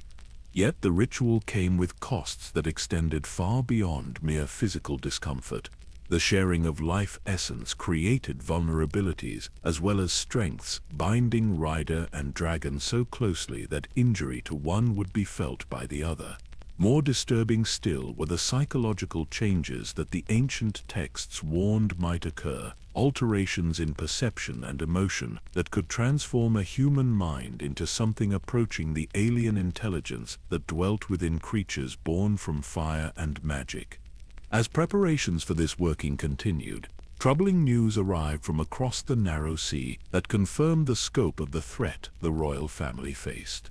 Dragons that had been thought safely hidden in remote locations were being discovered and eliminated with systematic precision, their deaths accomplished through methods that left no evidence of outside intervention. The few remaining eggs that had been recovered from ancient caches were disappearing from supposedly secure vaults, stolen by thieves whose skills exceeded anything conventional security could detect or prevent. The pattern suggested that the Faceless Men possessed intelligence about dragon locations and bloodline genealogies that rivaled anything contained in the royal archives themselves. Someone with intimate access to Targaryen secrets was feeding information to enemies whose patience was measured in centuries rather than years, betrayal that reached into the very heart of the dynasty's most trusted inner circle. The investigation into these leaks revealed possibilities that chilled Maegor's blood, despite all the horrors he had already confronted. The Faceless Men's ability to assume perfect disguises meant that anyone, from the most trusted advisor to the most beloved family member, might be an impostor whose every word and gesture served interests directly opposed to Targaryen survival. Even his wives, the women whose children represented the dynasty's hope for continuation, could not be considered beyond suspicion. The techniques for replacing individuals were so sophisticated that intimate companions might never detect the substitution, while the assassins themselves could maintain their false identities for decades without ever betraying their true nature. In the throne room, where the twisted steel monument to Aegon's conquest had judged kings for 3 decades, Maegor contemplated the terrible isolation that absolute knowledge had brought to his life. Every relationship was suspect, every conversation potentially compromised, every moment of apparent safety possibly the prelude to betrayal that had been planned before his birth. Yet isolation, however painful, provided clarity that had been absent during his brother's trusting reign. The gentle accommodations that had characterized previous Targaryen rule were revealed as weaknesses that enemies had exploited with devastating effectiveness. Mercy had been interpreted as vulnerability, while compromise had been seen as surrender that could be pushed to ever greater extremes.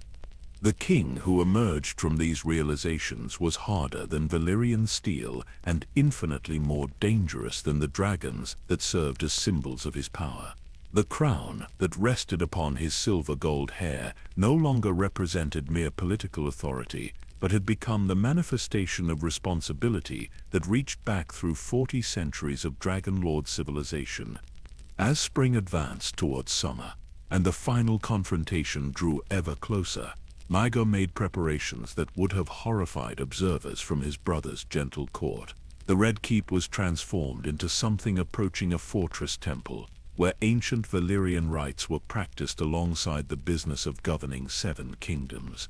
Guards whose loyalty had been tested through ordeals that approached torture replaced those whose devotion remained even slightly questionable, while servants underwent examinations that would reveal any attempt at infiltration or replacement.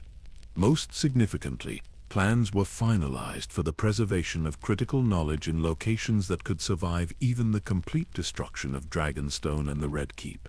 Hidden caches were prepared throughout Westeros and beyond, containing copies of essential texts and artifacts that would allow future generations to continue the struggle even if the current leadership was eliminated. The dragon eggs that showed the greatest promise of viability were distributed among these secure locations, their whereabouts known only to individuals whose loyalty had been verified through methods that the faceless men would find extremely difficult to compromise.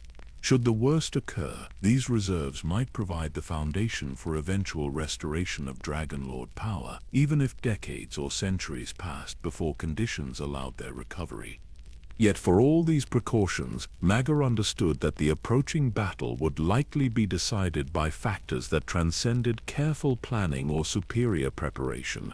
The enemies he faced possessed advantages that had been accumulating for 400 years, while their knowledge of Targaryen vulnerabilities had been refined through systematic study of every previous attempt to resist their ultimate goals. The final test was approaching, and the man who had begun this journey as a jealous prince seeking his brother's crown now stood ready to face destiny as the guardian of magic itself, in a world where ancient enemies worked tirelessly to extinguish every spark of wonder that remained. The weight of that responsibility pressed down upon him like the stone ceiling of a collapsing mine, threatening to crush him beneath implications that extended far beyond the fate of any single kingdom or dynasty.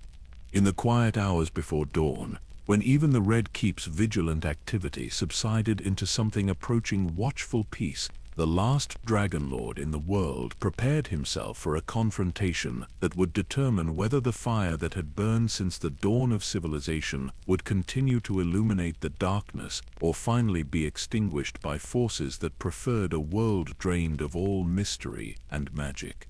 The revelation that would shatter everything Maegor believed about trust and betrayal came not through careful investigation or magical divination, but in the simple act of sharing a meal with the woman he had thought closest to his heart.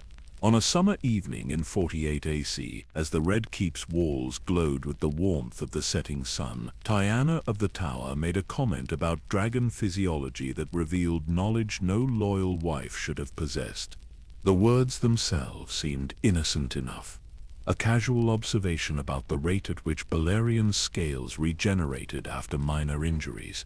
Yet the precision of her knowledge, the clinical detachment in her voice, and the momentary flash of satisfaction that crossed her features when she thought herself unobserved, combined to create a moment of crystalline clarity that restructured Maegor's understanding of everything that had transpired since her arrival at court.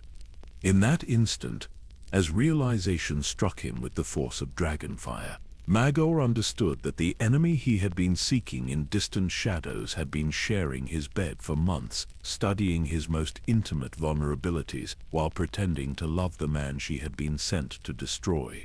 Tiana of the Tower was not merely a practitioner of dark arts who had joined his cause, but a faceless man whose skills had been perfected through decades of preparation for this specific mission. The implications cascaded through his mind like an avalanche of understanding that buried every assumption he had made about loyalty and deception. If Tiana was an assassin, then how much of what he believed about his other relationships was equally false? Had Alyssa Haraway been selected for him by enemies who understood that her bloodline carried genetic markers that would weaken rather than strengthen future heirs? Was Cerys Hightower's barrenness the result of natural misfortune or careful manipulation by forces that had been planning his dynasty's extinction since before his birth?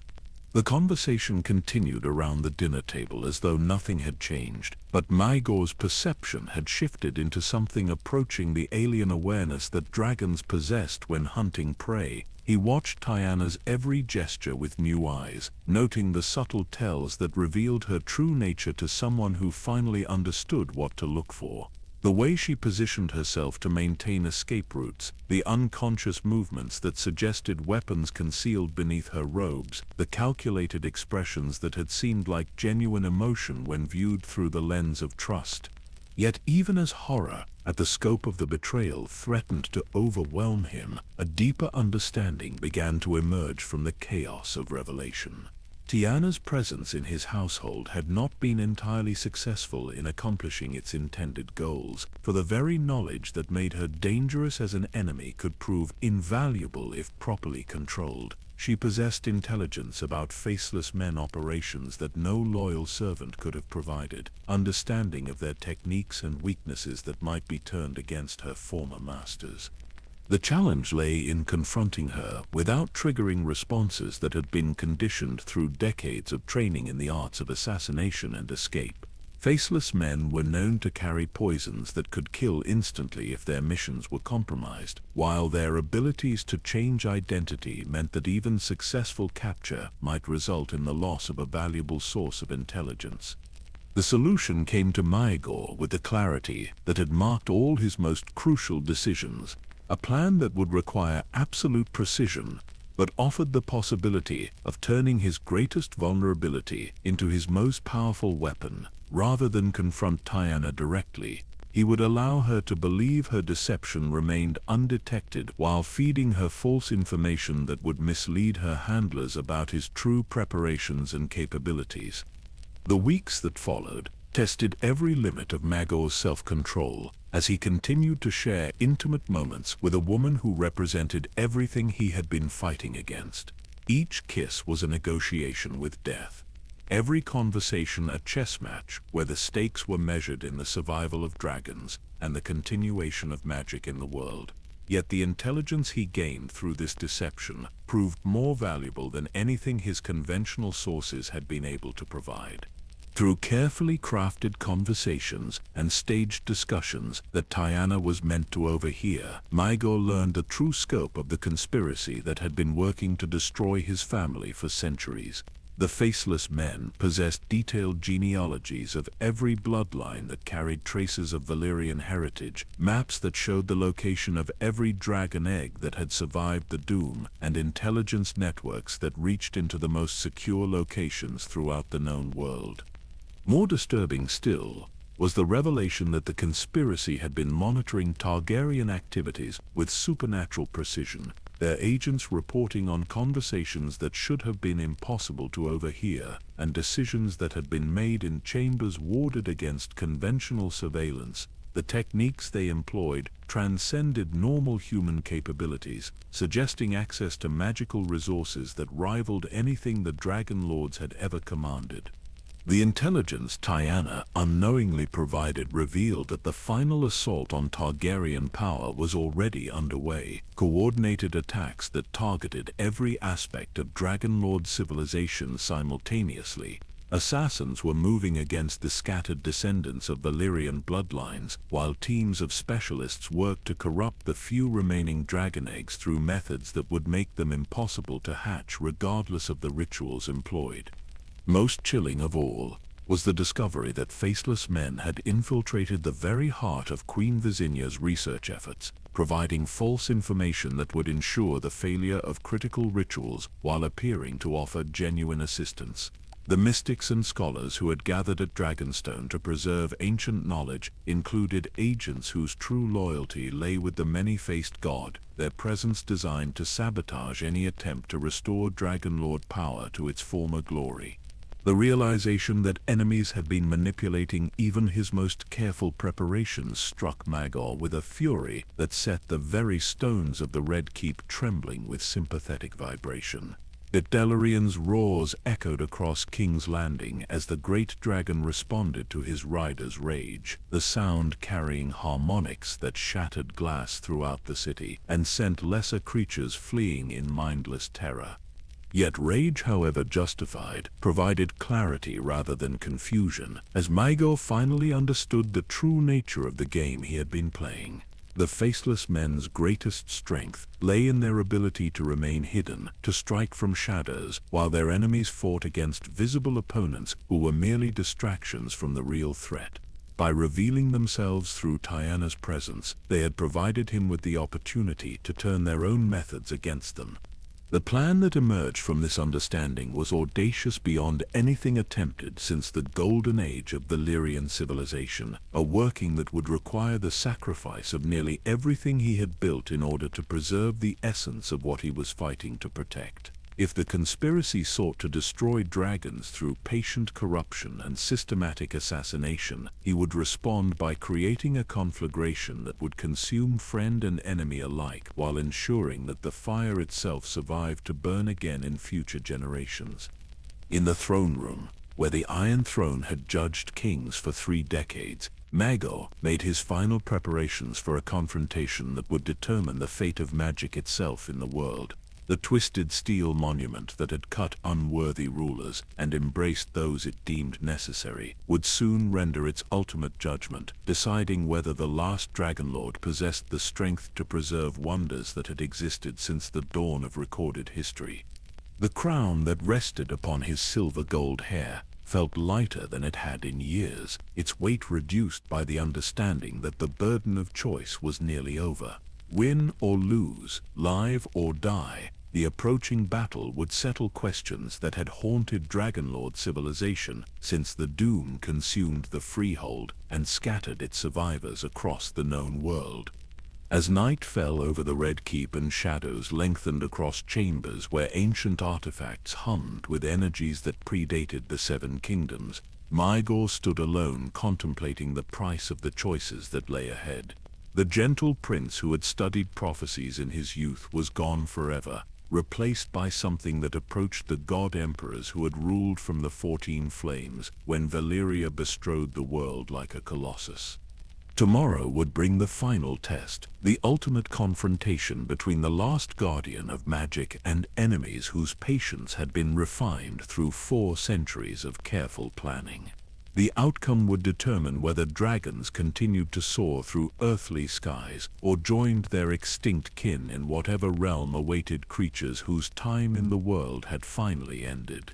The climactic revelation was complete, and the moment of ultimate truth was approaching with the inevitability of dawn following the darkest night in the history of the Seven Kingdoms. The final confrontation began not with the clash of armies or the roar of dragons, but with a conversation held in the depths of night between a king and the woman who had been sent to destroy everything he represented. In chambers where ancient Valyrian artifacts cast strange shadows in the candlelight, Maegor faced Tyanna of the Tower, with the knowledge of her true nature burning in his chest like dragonfire contained within human flesh. The exchange that followed would be remembered as the moment when the hidden war between dragon lords and their ancient enemies finally emerged from shadow into the harsh light of absolute truth. Tyanna's mask of loving devotion fell away to reveal something far more dangerous and infinitely more respected than the simple assassin he had expected to confront. She was not merely a faceless man, but one of their highest-ranking operatives, a woman whose knowledge encompassed centuries of accumulated intelligence about Dragon Lord weaknesses and the methods necessary to exploit them. Yet the revelation that should have filled Maegor with despair instead brought a strange sense of completion, as though a puzzle that had been missing its final piece for decades had suddenly achieved perfect wholeness. In recognizing Tyanna's true nature, he understood that his own transformation from gentle prince to absolute monarch had been guided by forces that transcended simple political necessity. He had become exactly what the realm needed him to become, shaped by pressures that had tested every limit of his humanity, while preserving the essential core of what made him dangerous to his enemies. The conversation that unfolded between them possessed the quality of a formal duel. Each revelation parried with counter-revelation, each accusation met with acknowledgement that carried its own implicit threat. Tyanna spoke of the patience her organization had cultivated through 4 centuries of systematic planning, the resources they had accumulated, and the inevitability of their ultimate victory over the last remnants of Valyrian civilization. Maegor's response revealed the depth of transformation that his reign had wrought, not merely in himself but in the very foundations of Targaryen power. The gentle accommodation that had characterized his brother's rule was gone forever, replaced by something harder and infinitely more dangerous. The dragons that had once served as symbols of royal authority had been transformed into weapons of absolute destruction, while the bloodlines that carried Dragonlord gifts had been concentrated through marriages that defied every custom the 7 kingdoms held sacred. The working that followed was unlike anything attempted since the golden age of Valyrian civilization, a ritual that drew upon every scrap of knowledge that had been gathered from across the known world, while pushing the boundaries between magic and madness. In chambers deep beneath Dragonstone, where volcanic fires provided the energy necessary for such unprecedented workings, Maegor initiated the transformation that would preserve the essence of Dragonlord power while destroying the physical forms that had made it vulnerable to conventional attack. The process required sacrifices that went far beyond a mere shedding of blood, demanding the surrender of individual identity in service of something far greater and more enduring. As ancient words in High Valyrian echoed through caverns carved from living rock, the barriers between human consciousness and draconic awareness began to dissolve, creating a unity that transcended the normal limitations of mortal existence. Valyrian's response to this working was immediate and overwhelming, the great dragon's intelligence expanding beyond anything previously achieved, while his bond with his rider deepened into something approaching a single consciousness housed within 2 different forms. Through eyes that burned with fires older than civilization, Maegor perceived the true scope of the threats arrayed against his dynasty while gaining access to powers that had been dormant since the doom consumed the freehold. The revelation of what lay hidden within the Red Keep itself emerged from this enhanced perception like a dawn that illuminated horrors too terrible for normal sight to detect. Faceless men had indeed infiltrated every level of the royal household, their presence so pervasive that nearly half the individuals who served the crown were revealed to be assassins or their agents. The conspiracy had achieved penetration that would have made conventional resistance impossible, their knowledge of Targaryen activities so complete that every planned response had been anticipated and countered before it could be implemented. Yet the very completeness of their infiltration contained the seeds of their destruction, for the working that Maegor had initiated was designed to target the magical connections that bound faceless men to their assumed identities. The power that flowed through him now transcended normal human limitations, reaching into spaces between worlds where the techniques of identity manipulation created vulnerabilities that could be exploited by one who understood their true nature. The conflagration that followed consumed the Red Keep from foundation to highest tower, flames that burned with colors that had names only in High Valyrian, reducing stone walls to molten slag, while leaving certain chambers entirely untouched. Every faceless man within the castle was revealed by fires that stripped away false identities like clothing being burned from skin, exposing them to destruction that was both physical and spiritual in its completeness. Tiana's death came not through conventional execution, but through the collapse of the magical frameworks that had allowed her to maintain her assumed identity for so many years. As the woman he had thought he knew dissolved into component elements that had been bound together through arts older than written history, Maegor felt the last vestiges of his purely human nature burn away in sympathetic response to the working he had initiated. The transformation that followed completed his evolution from mortal king to something approaching the god emperors who had ruled from the 14 flames when dragons and their riders had been masters of half the known world. The crown that had rested upon his head became incorporated into his very essence, while the Iron Throne itself began to resonate with energies that would judge future rulers according to standards that transcended mere political capability.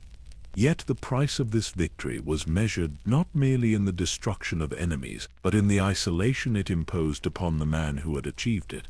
The consciousness that emerged from the working possessed knowledge and capabilities that no purely human mind could contain, while the power that flowed through him created barriers between himself and normal human experience that could never be crossed again.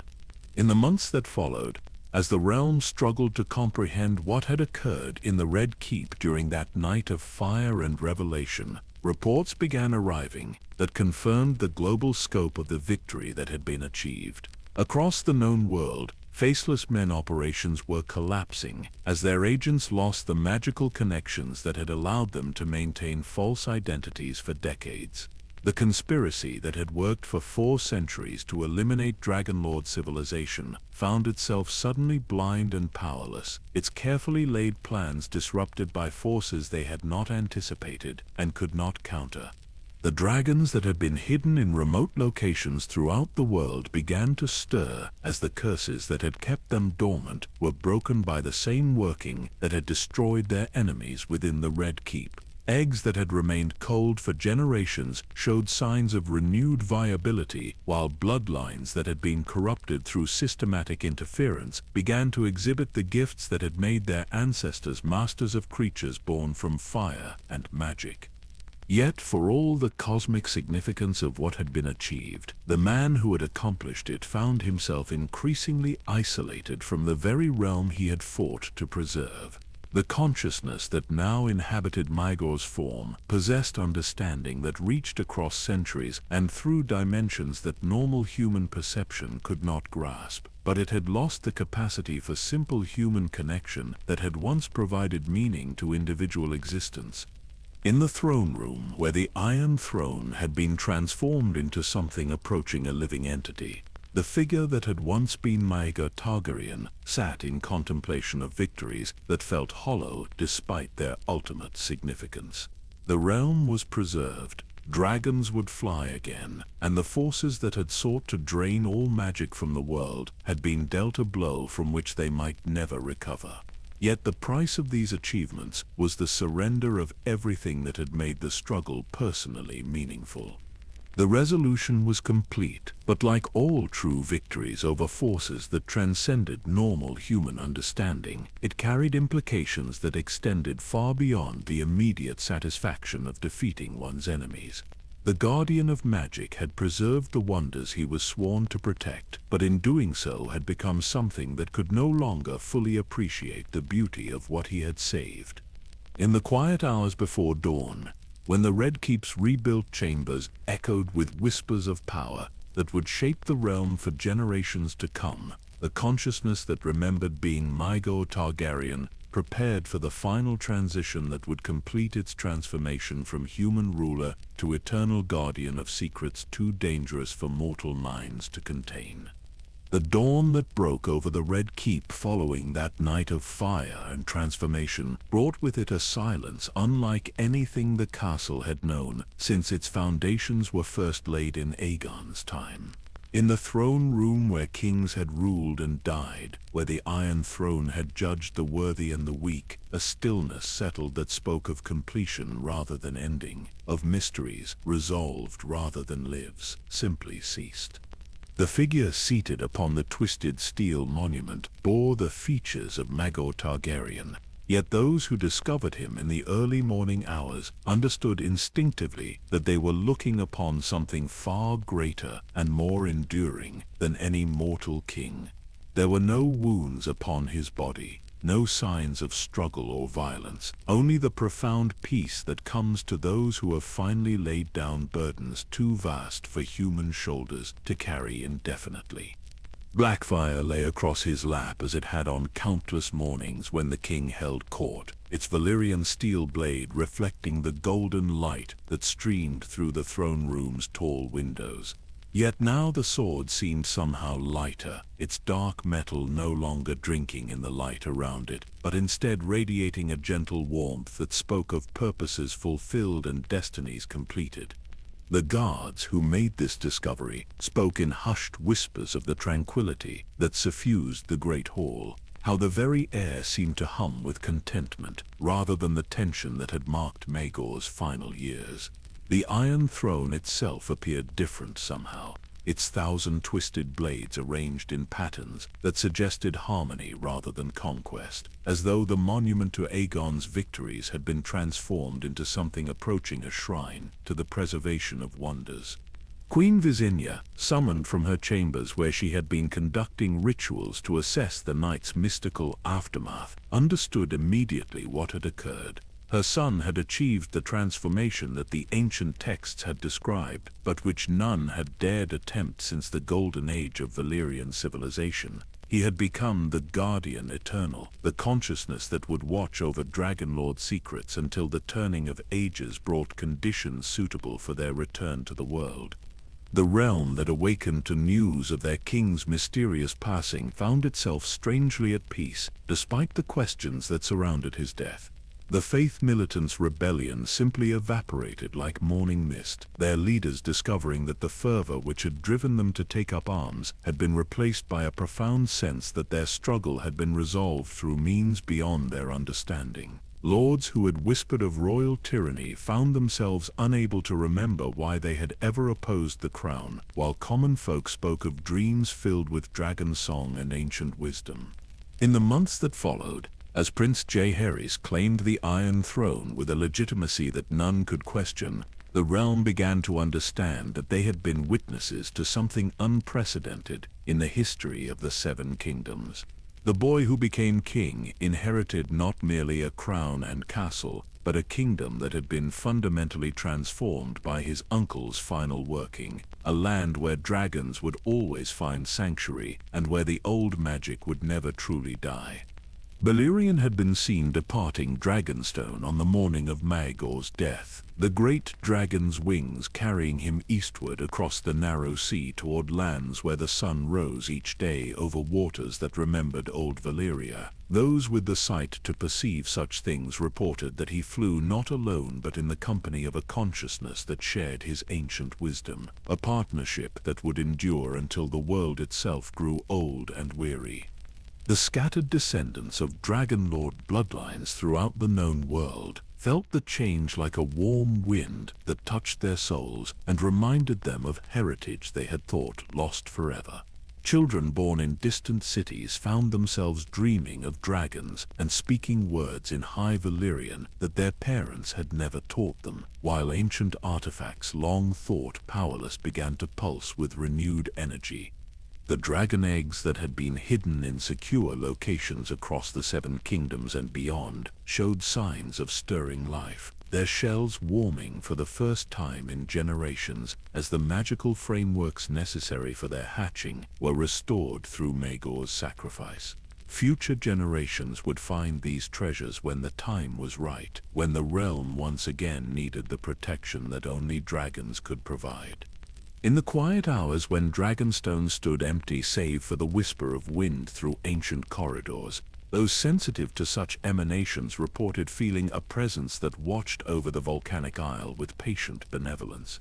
The consciousness that had once been Maegor Targaryen had found its eternal station, becoming part of the very foundations upon which Dragonlord power rested, a guardian whose vigil would continue until the stars themselves grew cold. The Iron Throne itself became a site of pilgrimage for those who understood the true significance of what had occurred within the Red Keep's walls. Future kings would sit upon its twisted blades and feel the weight of ancient wisdom guiding their decisions, while the realm would benefit from leadership that drew upon knowledge accumulated across millennia of Dragonlord civilization.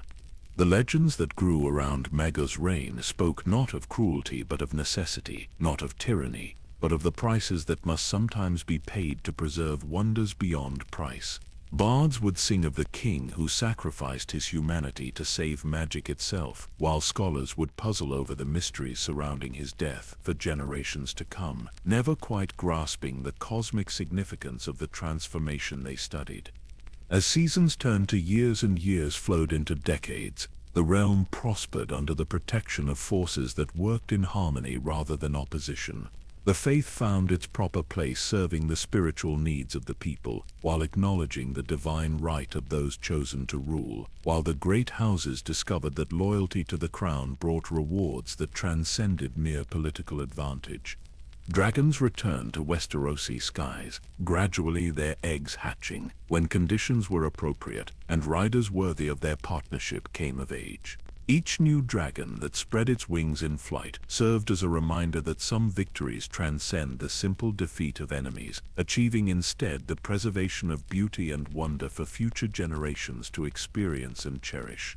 The gardens of the Red Keep bloomed with unusual vigor, their flowers displaying colors that had no names in common speech, while their fragrances carried hints of distant lands where magic flowed like water through channels carved by ancient hands. Visitors reported feeling a profound sense of peace within the castle walls, as though the very stones had been blessed by forces that wished only harmony and prosperity for those who dwelt within. In the deepest vaults beneath Dragonstone, where volcanic fires continued to burn with flames that had witnessed the birth of dragons, artifacts from the golden age of Valyria rested in security that would endure until the end of time. Protected by guardians whose vigilance never wavered, these treasures awaited the day when their knowledge would once again be needed to face threats that mortal weapons could not defeat. The story of Maegor the Cruel had become something far greater than the tale of any single king's reign, transforming into a legend that spoke to the eternal struggle between those who would preserve wonder and those who would destroy it. His legacy lived on not in monuments of stone or gold, but in the simple fact that dragons still flew through earthly skies and magic continued to flow through the world like starlight through the darkness of night.